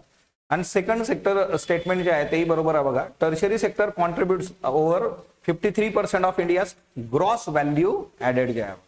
सो बेसिकली जे आहे फॅक्च्युअल डेटा जो आहे तो आपला क्लिअर असणं गरजेचं आहे की हे सेक्टर जे आहे बघा, यातले जे प्रश्न आहेत ते प्रश्न बघताना आपण सुरुवातीला फक्त की what is primary sector, secondary sector आणि त्याचं एक्झाम्पल असं बघतो, तर त्याचं ऍक्च्युअली इकॉनॉमी मधलं योगदान काय आहे ते थोडं आपण बघितलं पाहिजे. सो तिथून पण आपल्याला गोष्टी ज्या आहेत त्या डील होतील. ओके, त्याच्यानंतर जे आहे पुढचा प्रश्न बघूयात. 57 नंबरचा प्रश्न आहे बघा. सो इन्फिरियर गुड संबंधीचा हा प्रश्न आहे की अशी कुठली डेफिनेशन आहे किंवा खालचे जे 4 स्टेटमेंट्स आहेत इन्फेरियर गुडच्या बाबतीमध्ये तुम्हाला विचारलेलं आहे. आता सिंपल आहे बघा, याचं नावच इन्फेरियर गुड किंवा कनिष्ठ वस्तू आपण ज्याला म्हणतो की दुर्लक्षित केल्या जाणार आहे. जेव्हा तुमचं उत्पन्न वाढतं ऑब्विसली तुमचा जो आहे इन्फेरियर गुड्सच्या डिमांड करण्याचा जो स्कोप आहे तो कमी होऊन जातो बघा. सो तो एक सिनारिओ याच्यामध्ये आहे. So demand decreases as income increases. उत्पन्न वाढलं की मग तिच्यामध्ये आपण जे आहे सुपेरियर गुड्स कडे जातो बघा. जेव्हा आपलं उत्पन्न कमी आहे तर आपण इन्फिरियर गुड्स ते कंपल्सन आहे आपल्यावर, पण जेव्हा उत्पन्न वाढतं तेव्हा आपण सुपेरियर गुड्स कडे जातो. म्हणून यांना जे आहे इन्फेरियर गुड्स असं म्हटलं जातं बघा. ओके, त्याच्यानंतर एंजल कर्व जो आहे त्याच्या संबंधीचा प्रश्न आहे. एंजलचा जो कर्व आहे ना, Engel curve shows relationship between income and quantity demanded. Very very important. एंजलचा जो कर्व आहे बघा, तर तो आपल्याला सांगतो की इन्कम आणि क्वांटिटी डिमांडेड कशा पद्धतीने डील होतं. सो बेसिकली जे आहे ना की एंजल कर्व मध्ये आपण बघू शकतो इन्फिरियर गुड साठीचा एंजल कर्व वेगळा आहे किंवा नॉर्मल गुड साठीचा एंजल कर्व वेगळा आहे. तर तुमचं इन्कम आणि तुम्ही मग किती त्याच्यानुसार जे आहे क्वांटिटी डिमांड करता. आता ही क्वांटिटी पण डिपेंड करते की ती इन्फिरियर गुड आहे, सुपेरियर गुड आहे, त्या पद्धतीने. Angel curve shows relationship between price and quantity demanded. हे चुकीचं आहे बघा. प्राइस अँड क्वांटिटी डिमांडेड हे डिमांड कर्व मध्ये येतं. ओके, हे कशामध्ये येतं? डिमांड कर्व मध्ये येतं. सो आन्सर इज ए. किंमत वाढली, मागणी घटली, किंमत कमी झाली, मागणी वाढली, त्या पद्धतीने. देन 59 नंबरचा जो प्रश्न आहे बघा. आता ही एक नवीन कन्सेप्ट आहे जी रुटीन याच्यामध्ये तुम्हाला फार कमी बघायला मिळेल. स्पॉटलाइट अकॅडमीच्या प्रिलिमच्या नोट्स ज्या आहेत त्या मार्केटमध्ये आलेल्या आहेत बघा. पॉलिटीची नोट ऑलरेडी आली आहे. आता येत्या काळामध्ये इतर पुढच्या 5 नोट्स पण येतील. सो इथं जे आहे स्वशेप आर्थिक सुधारणा जी आहे, तर आता ऍक्च्युली जे आहे ना की हा जो शेप आहे याच्याबद्दल तुम्हाला रुटीन बुक्स मध्ये पण फार क्वचित मिळतं, पण हा तुम्हाला माहित पाहिजे कारण आपण यू शेप बघितलेला आहे, के शेप बघितलेला आहे. सो हा जो स्विच शेप असतो बघा, it is faster than U shape recovery but slower than V shape recovery. आता बघा सिंपली जे आहे व्ही शेप मध्ये इकॉनॉमी क्विकली वरती जाते बघा, आणि यू शेप मध्ये इकॉनॉमी जी आहे थोडा वेळ घेऊन मती जाते. सो याच्यामध्ये काय असतं की हा व्ही आणि यू मधला सिनेरिओ आहे की व्ही सारखं फास्ट पण नाही पण यू सारखं खूप स्लो पण नाही, त्याला स्विच शेप म्हटलं जातं. आणि ही quickly returns to it, quickly नाही क्विकली व्ही शेप जातं बघा, त्यामुळे दुसरं स्टेटमेंट चुकीचं आहे. Answer is A. Next one जे आहे 60 नंबरचा प्रश्न आहे बघा. लिंग विकास निर्देशांक हा महिला एसडीआय आणि पुरुष एसडीआय यांच्या गुणोत्तराचं मोजमाप आहे. म्हणजेच जेंडर डेव्हलपमेंट इंडेक्स जो आहे तर तो ratio of female G SDI to male SDI. So हे बरोबर आहे. आपण याच्यामध्ये जेव्हा जेंडर डेव्हलपमेंट इंडेक्स बघतो, आता याच्यामध्ये 2-3 इंडेक्सेस आहेत, जसं जेंडर इनइक्वॅलिटी इंडेक्स आहे, जेंडर डेव्हलपमेंट इंडेक्स आहे, ते तुम्ही बघितलं पाहिजे. तर याच्यामध्ये ratio of female SDI to male SDI आणि gender development index aims to assess how much women are lagging behind men in the same 3 dimensions of SDI. म्हणजे तुमचं जे आहे लिव्हिंग स्टँडर्ड असेल, एज्युकेशन असेल, ओके, त्याच्यानंतर हेल्थ असेल, अशा सगळ्या गोष्टींमध्ये. सो या दोन्ही गोष्टी आहेत की महिला किती मागे आहेत पुरुषांच्या. सो हे बघितलं आता दोन्ही स्टेटमेंट बरोबर आहे बघा. देन पॉवर्टी गॅप रेशोवर प्रश्न आहे पुढचा आपला. ओके, पॉवर्टी गॅप रेशो जे आहे तर हा काय असतो बघा. पॉवर्टी गॅप रेशो ही एक अशी कन्सेप्ट आहे की ही तुम्हाला सांगते की बीपीएल पासून लोक किती दूर आहेत. म्हणजे ऍव्हरेज शॉर्टफॉल जो आहे पुअरचा फ्रॉम पॉवर्टी लाईन. म्हणजे आपण जर ही पॉवर्टी लाईन हे केली, बीपीएल आहे समजा, बीपीएल खाली जाईल बघा, एपीएल जे आहे ते वर जाईल आणि ही जी आहे ही पॉवर्टी लाईन. तर समजा आता कुणी इथं आहे, कुणी इथं आहे, कुणी इथं आहे, तर पॉवर्टी लाईन पासून त्याचं अंतर किती आहे की म्हणजे त्याला पॉवर्टी लाईन पर्यंत जायला अजून किती गॅप पडतोय तर हे बघितलं जातं. सो याच्यामधलं जे आपला आन्सर आहे बघा तर ते 2 आहे. Average shortfall of the poor from the poverty line. Poverty line पासून आपण किती लांब आहोत ते याच्यामध्ये बघितलं जातं. देन 62 नंबरचा प्रश्न आहे. Which of the following statement given below are correct. खालचे करेक्ट स्टेटमेंट तुम्हाला बघायचे आहे बघा. डिस्गस्ट अनएम्प्लॉयमेंट जे आहे ही मोस्ट प्रॉब्ली आपल्याला ऍग्रिकल्चर सेक्टरमध्ये बघायला मिळते. सो डिस्गस्ट अनएम्प्लॉयमेंट जे आहे की सिंपली आपण याला बघतो की समजा हे शेत आहे, ऍग्रिकल्चरल फार्म आहे आणि इथं 4 लोक काम करतात. बरं, याच्यात परत 4 लोक जर काम करायला आलेत तर इथलं जे उत्पन्न आहे ते डबल होईल का तर असं काही होणार नाही. सो तो एक सिनारिओ याच्यामध्ये मॅटर होतो. Disgust unemployment is commonly found in agriculture sector. बरोबर आहे स्टेटमेंट. ऍग्रिकल्चर मध्ये असतं. याच्यामध्ये मार्जिनल प्रोडक्टिव्हिटी 0 असते बघा. It refer situation where more people are employed than actually required for the task. जेवढे गरजेचे आहे त्याच्यापेक्षा जास्त लोक काम करतात. In disguised unemployment marginal productivity of extra worker is 0. हे पण बरोबर आहे. मार्जिनल प्रोडक्ट, कारण हे एक्स्ट्राची लोक येऊन असा विशेष काही इथं जे आहे फरक पडणार नाहीये. It is visible form of unemployment mostly found in urban area. Urban नाही, आता हे ऍग्रिकल्चर सेक्टर आहे. So it is in rural area and it is not visible. Invisible आहे बघा. कारण एखाद्याकडे समजा 2 एकर शेती आहे, घरातली 4-6 लोक तिथंच काम करतायत. सो हे लक्षात येत नाही की ते असं दिसून येत नाही बघा. इनविजिबल फॉर्म आहे. So answer is A B C. Okay, then 63 नंबरचा जो प्रश्न आहे बघा आपला तर तो हायपर इन्फ्लेशन संबंधीचा प्रश्न आहे. अति महागाई, खूप जास्त प्रमाणात जेव्हा महागाई असते बघा. Hyper inflation usually define the rate of inflation accessed 15% per month. Hyper inflation reflect stability of monetary system and strong purchasing power of currency जे आहे. सो हायपर इन्फ्लेशन मध्ये काय होतं ना की हायपर इन्फ्लेशन मध्ये आपली जी मॉनिटरी सिस्टीम आहे ती स्टॅबिलिटी इनस्टेबल होऊन जाते. ती स्टॅबिलिटी तिथे राहणार नाही. Strong purchasing power of currency, strong कुठं ती कमी होऊन जाईल. ती वीक करन्सी, आपली करन्सी जी आहे तिची व्हॅल्यूज कमी होऊन जाते याच्यामध्ये. सो ते दुसरं स्टेटमेंट चुकीचं आहे. Hyper inflation is cause by excessive printing of money to finance large fiscal deficits. So खूप जास्त पैसा तुम्ही छापून जर मार्केटला टाकला तर असं होऊ शकतं. सो दोन्ही स्टेटमेंट जे आहे ते बरोबर आहे, ए अँड सी. पण बी चुकीचं आहे. मॉनिटरी सिस्टीम विल स्टेबल नाही राहणार आणि दुसरा सिनेरिओ आहे पर्चेसिंग पॉवर जी आहे ती गडबडेल. नेक्स्ट वन, सर्वोदय योजना जी आहे. So Sarvodaya plan 1950 was given by Jayaprakash Narayan. आणि सर्वोदय प्लॅन कशावर फोकस करतो तर Sarvodaya plan agriculture, cottage, land reform, freedom from foreign technology, decentralize participatory planning जे आहे बघा. सो याच्यामध्ये 64 मध्ये जर तुम्ही बघितलं तर सर्वोदय प्लॅन जो आहे किंवा ओव्हरऑल सगळेच प्लॅन, बॉम्बे प्लॅन असेल ते सगळे तुम्हाला जे आहे क्लिअर करणं गरजेचं आहे. दोन्ही स्टेटमेंट स्ट्रेट फॉरवर्ड आहे आणि दोन्ही स्टेटमेंट बरोबर आहे बघा. Sarvodaya plan. Okay, so both are correct statement. Okay, दोघी बरोबर आहेत हे स्टेटमेंट. आता रिझर्व्ह बँक संबंधी जे आहे बघा, भारतीय रिझर्व्ह बँक देशाचं चलन जारी करण्यासाठी आणि व्यवस्थापन करण्यासाठी जबाबदार आहे आपली. सो आरबीआयचे जे बँक दर किंवा राखीव प्रमाण आहे, म्हणजेच आपलं जे आहे बघा रिझर्व्ह रेशो जो आहे, ओके, सो SLR CRR जे आहे. आता काय आहे ना की हा सगळा जो प्रश्न आहे तो ओव्हरऑल जे आहे की आरबीआय कसं काम करतं किंवा आरबीआयचे फंक्शन्स काय आहे आणि मॉनिटरी पॉलिसीशी त्याला जोडून घेतलेला आहे बघा. सो बेसिकली जे आहे आरबीआयचा जो पहिला सिनेरिओ इथे आहे की आरबीआय करन्सी इश्यू करते, बरोबर आहे ना, मनी सप्लायला कंट्रोल करते बघा. आपण मॉनिटरी पॉलिसीमध्ये बघतो CRR वाढला, SLR वाढला. सो बेसिकली जे आहे so bank rate, reserve ratio हे बरोबर आहे. Then RBI acts as a bankers to bank जे आहे, provide fund for commercial bank during financial crisis, हेही योग्य आहे. RBI manages foreign exchange under FEMA and maintains reserve like gold, forex, SDR. So ABCD सर्वचे सर्व function जे आहेत ते आरबीआयचे अतिशय योग्य आहेत. Okay. Then liquidity adjustment facility संबंधीचा प्रश्न आहे बघा. आपल्या मॉनिटरी पॉलिसी मधलं महत्वाचं टूल आहे, रिझर्व्ह बँक वापरते याला. ओके, शॉर्ट टर्म लिक्विडिटीसाठी. त्याच्यामध्ये रेपो, रिव्हर्स रेपो जे आहे त्याच्या थ्रू लिक्विडिटी मॅनेज केली जाते. दुसरं स्टेटमेंट पण बरोबर आहे आणि हे नरसीएम कमिटीद्वारे आलं होतं. All of the above are equal. म्हणजे मॉनिटरी पॉलिसी, फिस्कल पॉलिसी ज्या आहेत त्या तुम्ही खूप चांगल्या पद्धतीने डील करा. आणि याच्याकरता बघा आता जे सगळे प्रिलिम्स ओरिएंटेड जे काही वन डे रिव्हिजन सेशन्स आहेत त्याच्याही डेट्स आणि त्याचंही जे आहे सगळं ऑलरेडी ऍड्रेस झालेलं आहे बघा. सो येत्या मेच्या सेकंड वीक पासून पूर्ण वीक मध्ये जे आहे तुम्हाला वन डे रिव्हिजन सेशन्स असणार आहे एक्झामच्या आधी, जेणेकरून तुम्हाला जे आहे अशा गोष्टी रिकॉल होतील तिथं की तिथं प्रॉब्लेम येणार नाही तुम्हाला.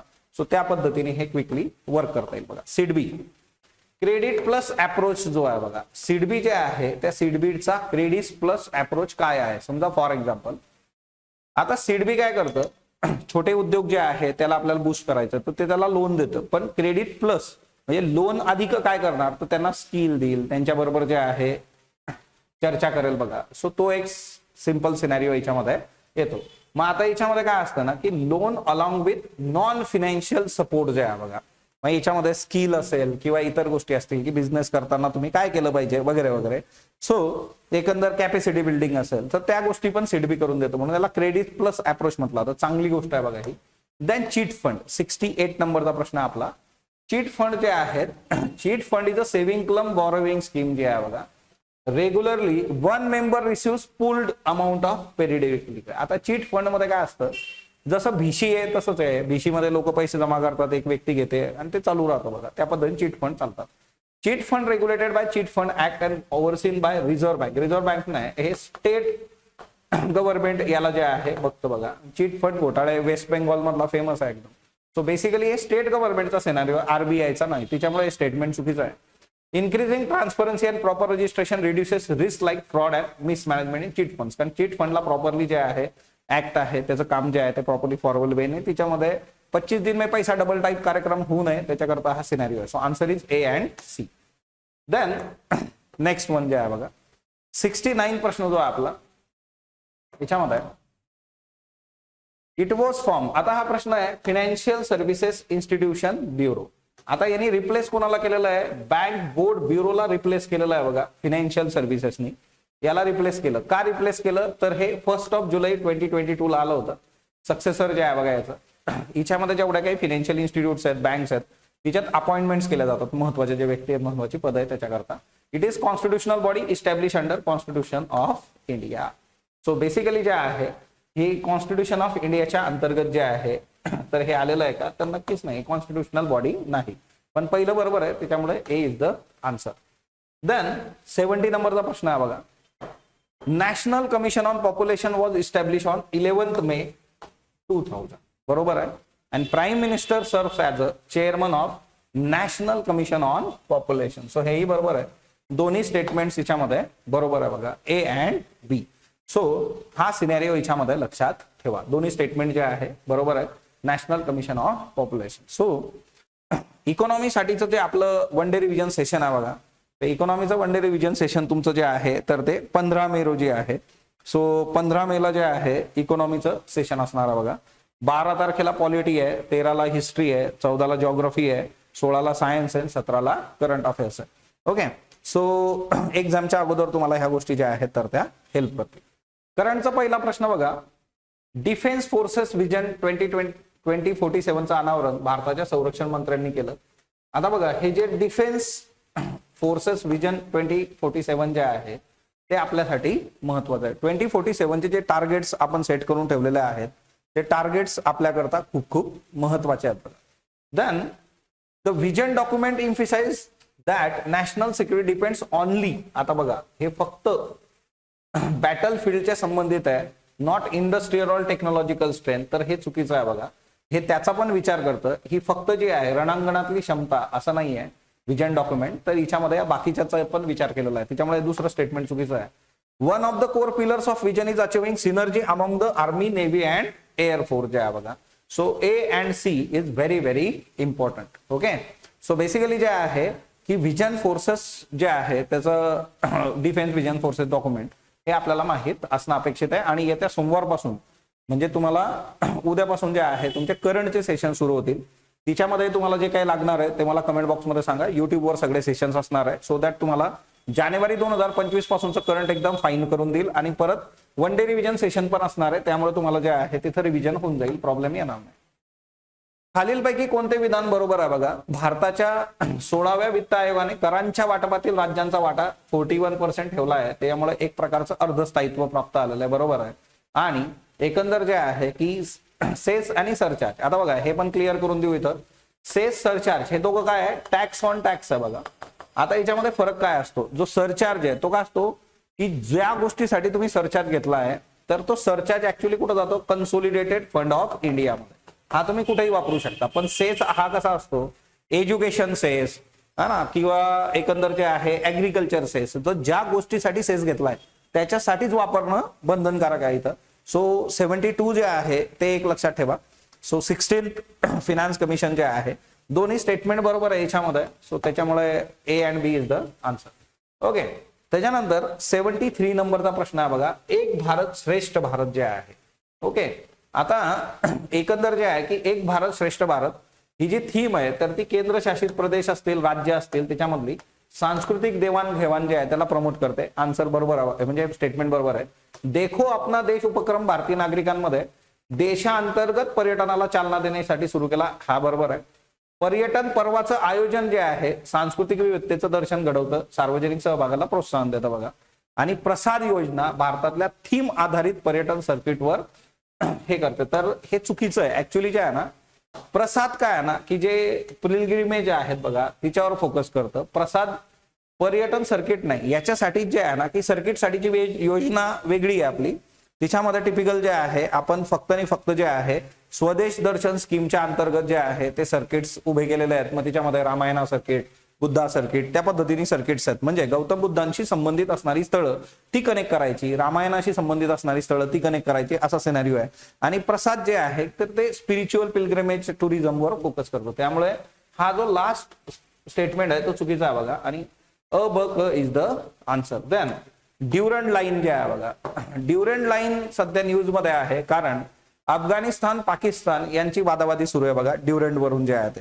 सो अफगाणिस्तान आणि पाकिस्तान जे आहे नियर अबाउट ही ड्युरंड लाईन जी आहे 2640 किलोमीटरची ड्युरंड लाईन आहे बघा. ओके, हिची लेंथ जी आहे ती एवढी आहे. अफगाणिस्तान आणि पाकिस्तान मधला हा मेजर इश्यू आहे. काराकोरम रेंज मध्ये तुम्हाला हे बघायला मिळतं.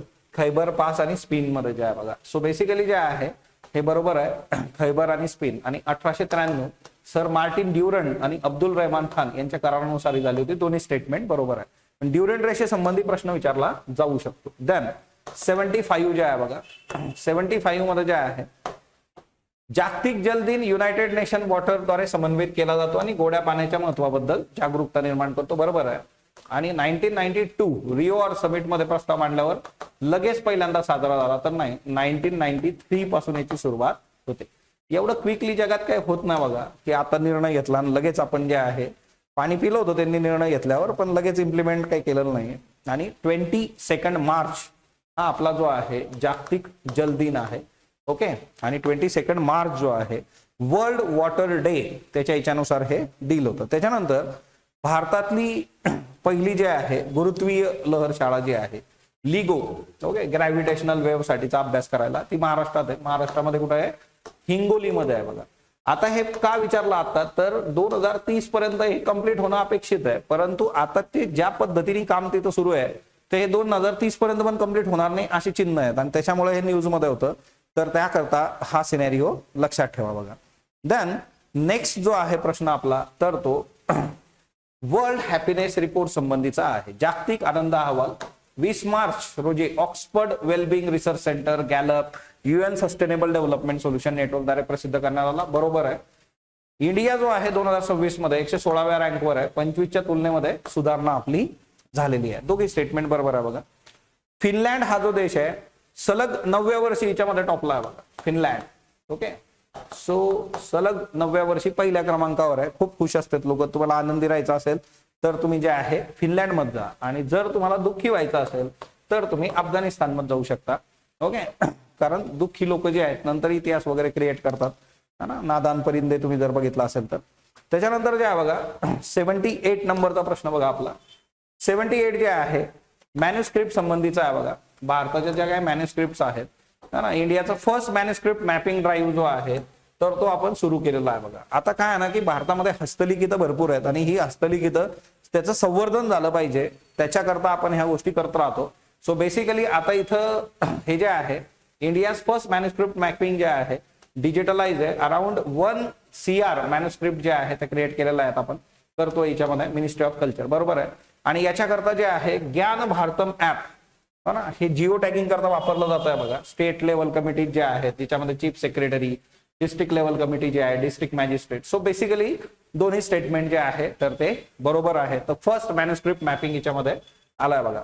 देन नेक्स्ट वन जे आहे national highway green cover index जे आहे बघा, it release by national highway authority of India. मग आता national highway green cover index जी आहे तर हिच्यामध्ये काय बघितलं जातं तर percentage of green canopy within 1 kilometre of highway stretches. एक हायवे घेतला त्याच्या 1 किलोमीटर मध्ये किती ग्रीन कॅनोपी, किती झाडं आहेत तिथं हे बघितलं जातं. ओके, आणि एक दुसरं जे आहे बघा ग्रीन मफलर नावाची पण एक कन्सेप्ट आहे. ग्रीन मफलर जे आहे बघा, आम आदमी पार्टीचे सर्वे जे आहेत ना ते मफलर वापरतात बघा. सध्या ते न्यूज मध्ये आहेत. सो बेसिकली जे आहे ग्रीन मफलर हा जो सिनारिओ आहे हा काय की किती झाडं आहेत रस्त्याच्या आजूबाजूने. सो ते आणि झाडं लावणं मोठ्या प्रमाणावर जे आहे हिच्यामुळे एअर पॉल्युशन, साऊंड पॉल्युशन दोन प्रॉब्लेम सॉल्व्ह होतात. सो ग्रीन मफलर ही कन्सेप्ट पण लक्षात ठेवा. ओके, देन ज्ञानपीठ पुरस्कार जो आहे बघा, ज्ञानपीठ पुरस्काराबद्दल प्रश्न आहे. ज्ञानपीठ पुरस्काराची स्थापना 1961 मध्ये भारतीय ज्ञानपीठ संस्थेद्वारे करण्यात आली होती. ओके, आता ज्ञानपीठच्या बाबतीमध्ये पण हा एक सिनारी होतो की गव्हर्नमेंट ज्ञानपीठ देतं का, तर नाही, गव्हर्नमेंट ज्ञानपीठ देत नाही बघा. सो हा एक मुद्दा याच्यामध्ये लक्षात ठेवा. ज्ञानपीठ अवॉर्ड जो आहे तो ज्ञानपीठद्वारे दिला जातो. 1982 म्हणजे गव्हर्नमेंटचा सिनारिओ नाही येतं. 1982 पासून हा जीवन गौरव योगदानासाठी दिला जातो. पहिले काय होतं ना, एखाद्या कलाकृतीसाठी हा दिला जायचा, पण 1982 नंतर जे आहे तुमचं साहित्यातलं योगदान किती, म्हणजे तुम्ही जर लंबेरेजचे घोडे असले तर तुम्हाला मिळू शकतो. पहिले मानकरी जी शंकर कुरुप होते, बरोबर आहे.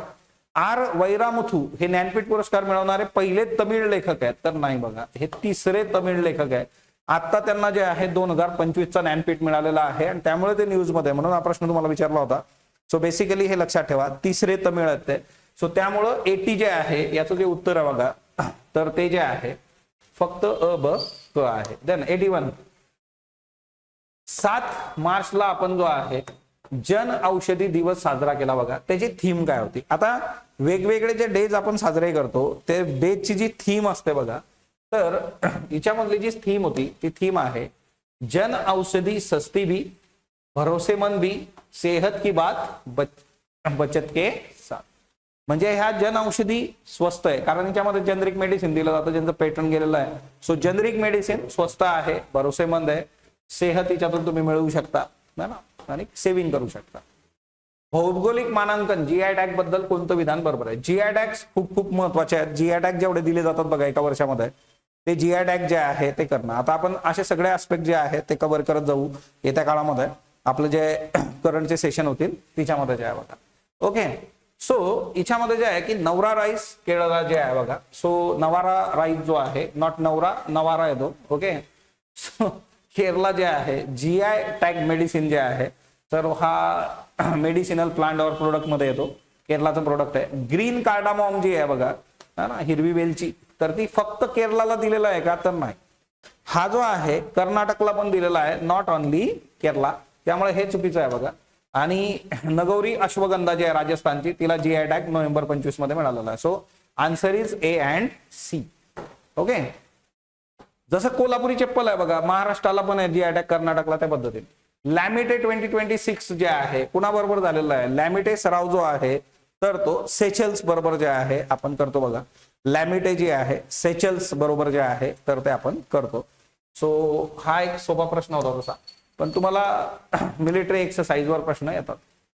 आता बघा 84 नंबरचा प्रश्न महत्वाचा. आपण मधल्या काळामध्ये बघितलं होतं की सोशल मीडिया बॅन करणारं, सोशल मीडिया 16 वर्षाखालील मुलांना बॅन करणारा देश कुठला, ऑस्ट्रेलिया. आता इथं बघा कर्नाटक गव्हर्नमेंट जे आहे त्यांनी नियर अबाउट 16 वर्षाखालील वापरकर्त्यांसाठी सोशल मीडियाच्या वापरावर निर्बंध घालण्याचा प्रस्ताव मांडलाय. सो कर्नाटक याच्यावर विचार करत आहे. सायमल्टेनियसली आंध्र प्रदेश 13 वर्षांखालील मुलांकरता हा विचार करत आहे की सोशल मीडियाचे जे काही इम्पॅक्ट होत आहे, मग ते हेल्थवर असतील, मेंटल हेल्थ आणि बाकीच्या गोष्टींवर. सो तो एक महत्वाचा मुद्दा. भारतातले इंटरनेटचे नियम राज्य सरकारांच्या अधिकार क्षेत्रात येतात, तर हे चुकीचं आहे बघा. केंद्र सरकारच्या याच्यात येतं. हा लॉजिकल हे आहे, याला बाहेर काढू शकतो तुम्ही. A and B. So Karnataka Andhra असा विचार करतोय. महाराष्ट्राने असा विचार केला पाहिजे का, कमेंट बॉक्समध्ये सांगा. 85 नंबरचा प्रश्न आहे बघा. केरळचं नाव बदलून केरळम करण्याचा प्रस्ताव भारतीय राज्यघटनेच्या अनुच्छेद 3 मध्ये जे आहे हाताळलं जातं. राज्याचं नाव बदलण्यासाठी संसदेला अनुच्छेद 368 अंतर्गत बहुमताची आवश्यकता असते. चुकीचं आहे. सिंपल मेजॉरिटीने हे होऊन जातं बघा.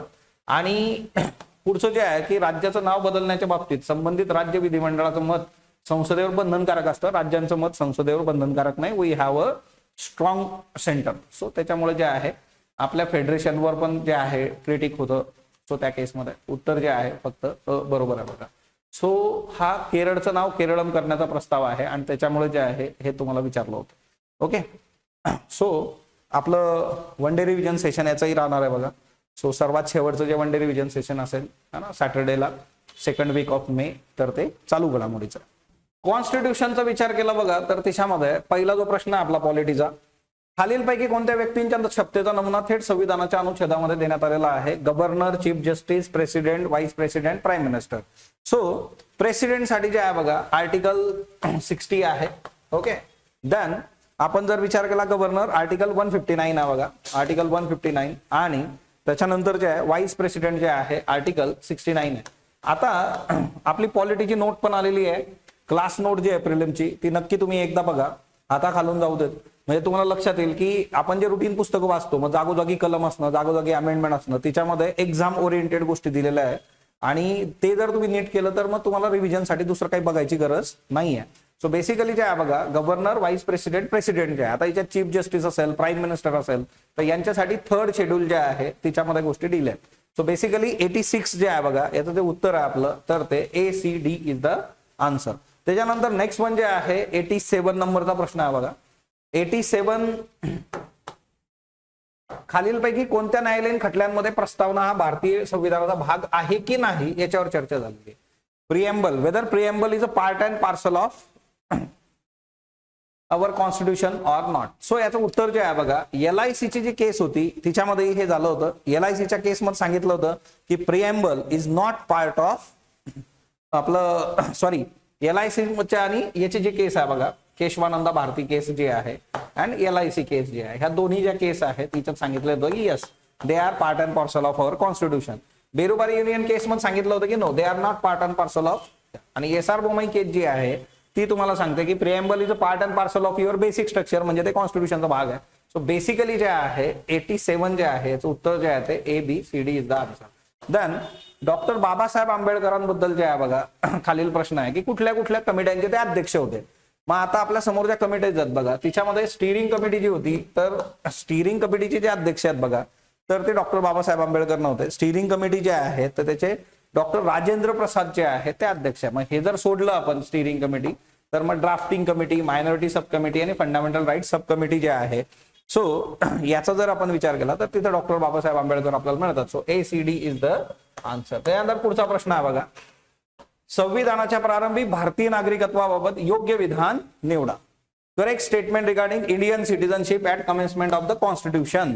सो बेसिकली जे आहे आता आपल्याला नागरिकत्वावर सिटीजन तिच्यावर रुटीन प्रश्न आहेत. It was based on domicile, बरोबर आहे बघा. Either of parents must have been born in the territory of India, दोघांपैकी भारतीय टेरिटरीमध्ये कोणतरी पाहिजे. Person must have been ordinary resident in the territory of India for last 5 years immensely preceding such commencement, हे बरोबर आहे. Person themselves have been born in a territory of India. So भारताच्या राज्यक्षेत्रात तुमचा जन्म झालेला आहे किंवा संविधानाच्या प्रारंभापूर्वी सलग तुम्ही 5 वर्ष भारतात राहताय, व्यक्तीच्या पालकांपैकी कोणाचा जन्म भारताच्या राज्यक्षेत्रामध्ये झालेला असावा किंवा अधिवासावर आधारित. सो सगळे स्टेटमेंट जे आहेत नागरिकत्वाबद्दल हे बरोबर आहे. आन्सर जे आहे ABCD is the answer. Part 3 आहे बघा आणि आर्टिकल 5 टू आर्टिकल 11 आणि पार्ट 3. सो तर हा एक सिनेरिओ. पार्ट 2, 3 जो आहे तो फंडामेंटल राईट आहे. Okay, part 2 is the about citizenship.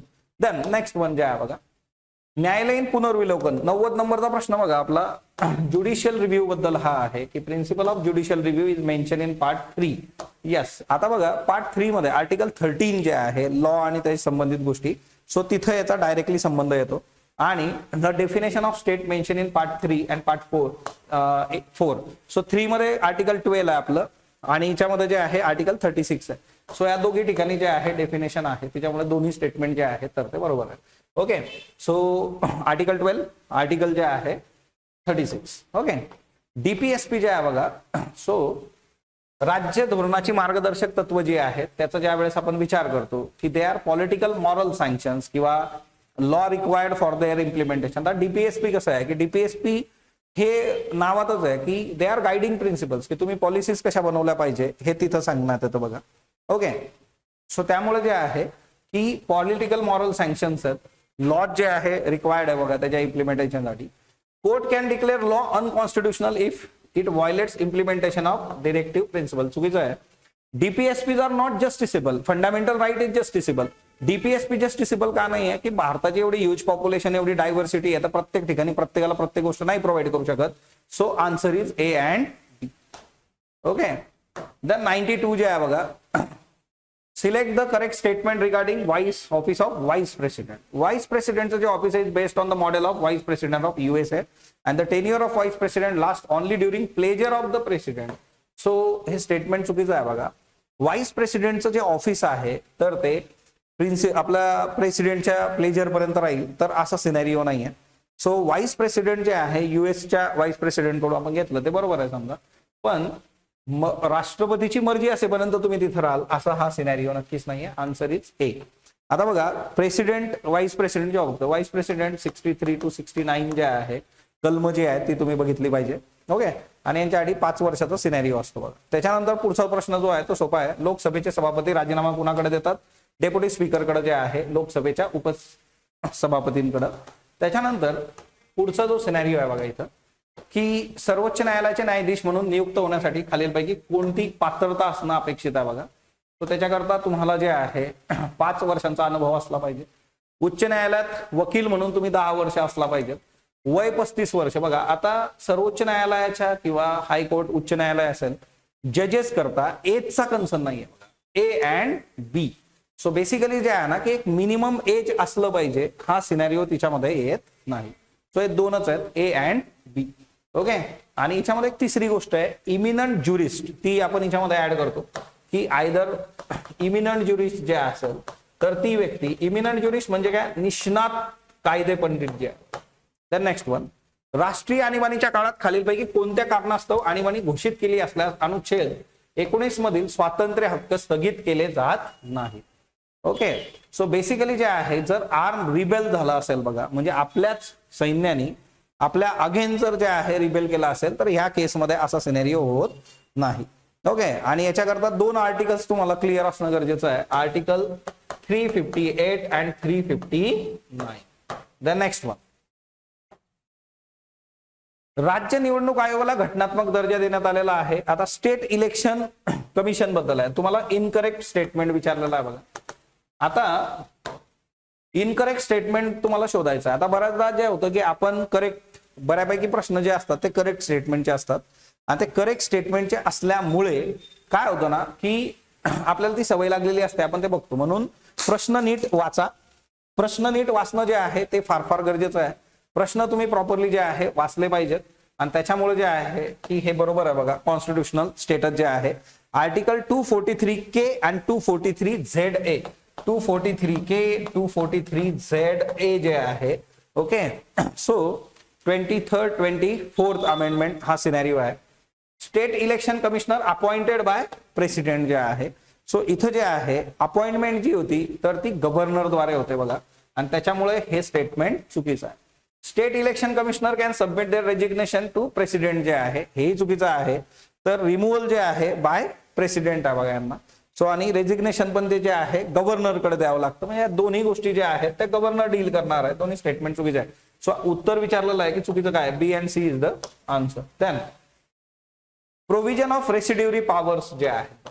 Okay, तर कुठल्या आर्टिकल्स मध्ये, आता what is residuary powers. Residuary powers म्हणजे काय, ही अशी गोष्ट जी कुठं मेन्शन नसेल, ती सेंटर लिस्ट असेल, स्टेट लिस्ट, कॉन्करंट लिस्ट, ती कुणाकडे जाईल तर ती इकडे जाते. सो हा सिनेरिओ एकदम क्लिअर आहे याच्यामधला. सो बेसिकली जे आहे ही 248 मध्ये जे आहे तर ती डील करून दिलेली आहे बघा. आपलं 4 नंबरचा ऑप्शन आहे 248. त्याच्यानंतर नेक्स्ट वन जे आहे, जिल्हा परिषद सदस्यांच्या निवडीसाठी निवडणूक मतदारसंघाची विभागणी करण्याचं काम जिल्हा अधिकारी करतात. सो जिल्हा परिषदचे जे हे आहेत बघा, निवडणुका ज्या होतात, आणि मग त्याच्यासाठी जे आहे कोण तिच्यामध्ये काम करतंय की तिच्यामध्ये आपल्याला मतदारसंघ आणि त्या सगळ्या गोष्टी. सो आन्सर करेक्ट आहे बघा, स्टेटमेंट जे आहे ते करेक्ट आहे.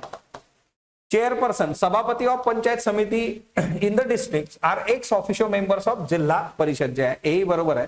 सो दोन्ही जे आहेत बघा, ए आणि बी. आता झेडपी मध्ये मिनिमम जे आहेत 50 आणि मॅक्झिमम 75 इलेक्टेड मेंबर जे आहेत तर ते असतात बघा. ओके, त्याच्यानंतर जे आहे पुढचा प्रश्न, स्थानिक नगर परिषदेमध्ये नियुक्त केलेल्या प्रशासकाचा जास्तीत जास्त कालावधी किती असतो, 3 इयर जे आहे. प्रशासक जे आहे मॅक्झिमम जे आहे 3 वर्षांसाठी तिच्यात असतात. देन नेक्स्ट वन जे आहे बघा, आपला ग्रामपंचायती संबंधीचा जो आहे पुढचा प्रश्न आणि शेवटचा प्रश्न. सो ग्रामपंचायतीच्या सभेसाठी एकूण सदस्यांच्या सरपंच उपसरपंचासह निम्मी उपस्थिती म्हणजे गणसंख्या असणं आवश्यक आहे. 50% उपस्थिती जी आहे बघा. ग्रामपंचायतीची प्रत्येक सभा सर्वांसाठी सार्वजनिकरित्या जी आहे तर ती खुली असते. प्रत्येक महिन्यात ग्रामपंचायतीची किमान एक सभा होणं बंधनकारक आहे बघा. सो एकंदर जे आहे बघा सर्वांसाठी खुली आहे. तुम्ही जाऊन ऐकू शकता, बघू शकता तुम्ही जर ग्रामसभेमध्ये गेला असाल. आणि प्रत्येक महिन्यात ग्रामपंचायतीची किमान एक सभा होणं बंधनकारक आहे. सो बेसिकली हिच्यामध्ये सगळेचे सगळे स्टेटमेंट जे आहेत तर ते बरोबर आहेत बघा. सो एक मीटिंग जे आहे एव्हरी मंथ त्यांची झाली पाहिजे. आणि जे आहे ग्रामपंचायतची जी मीटिंग आहे ती पब्लिक असते, म्हणजे तुम्ही बंद दाराआड काही तिथं करू शकत नाही.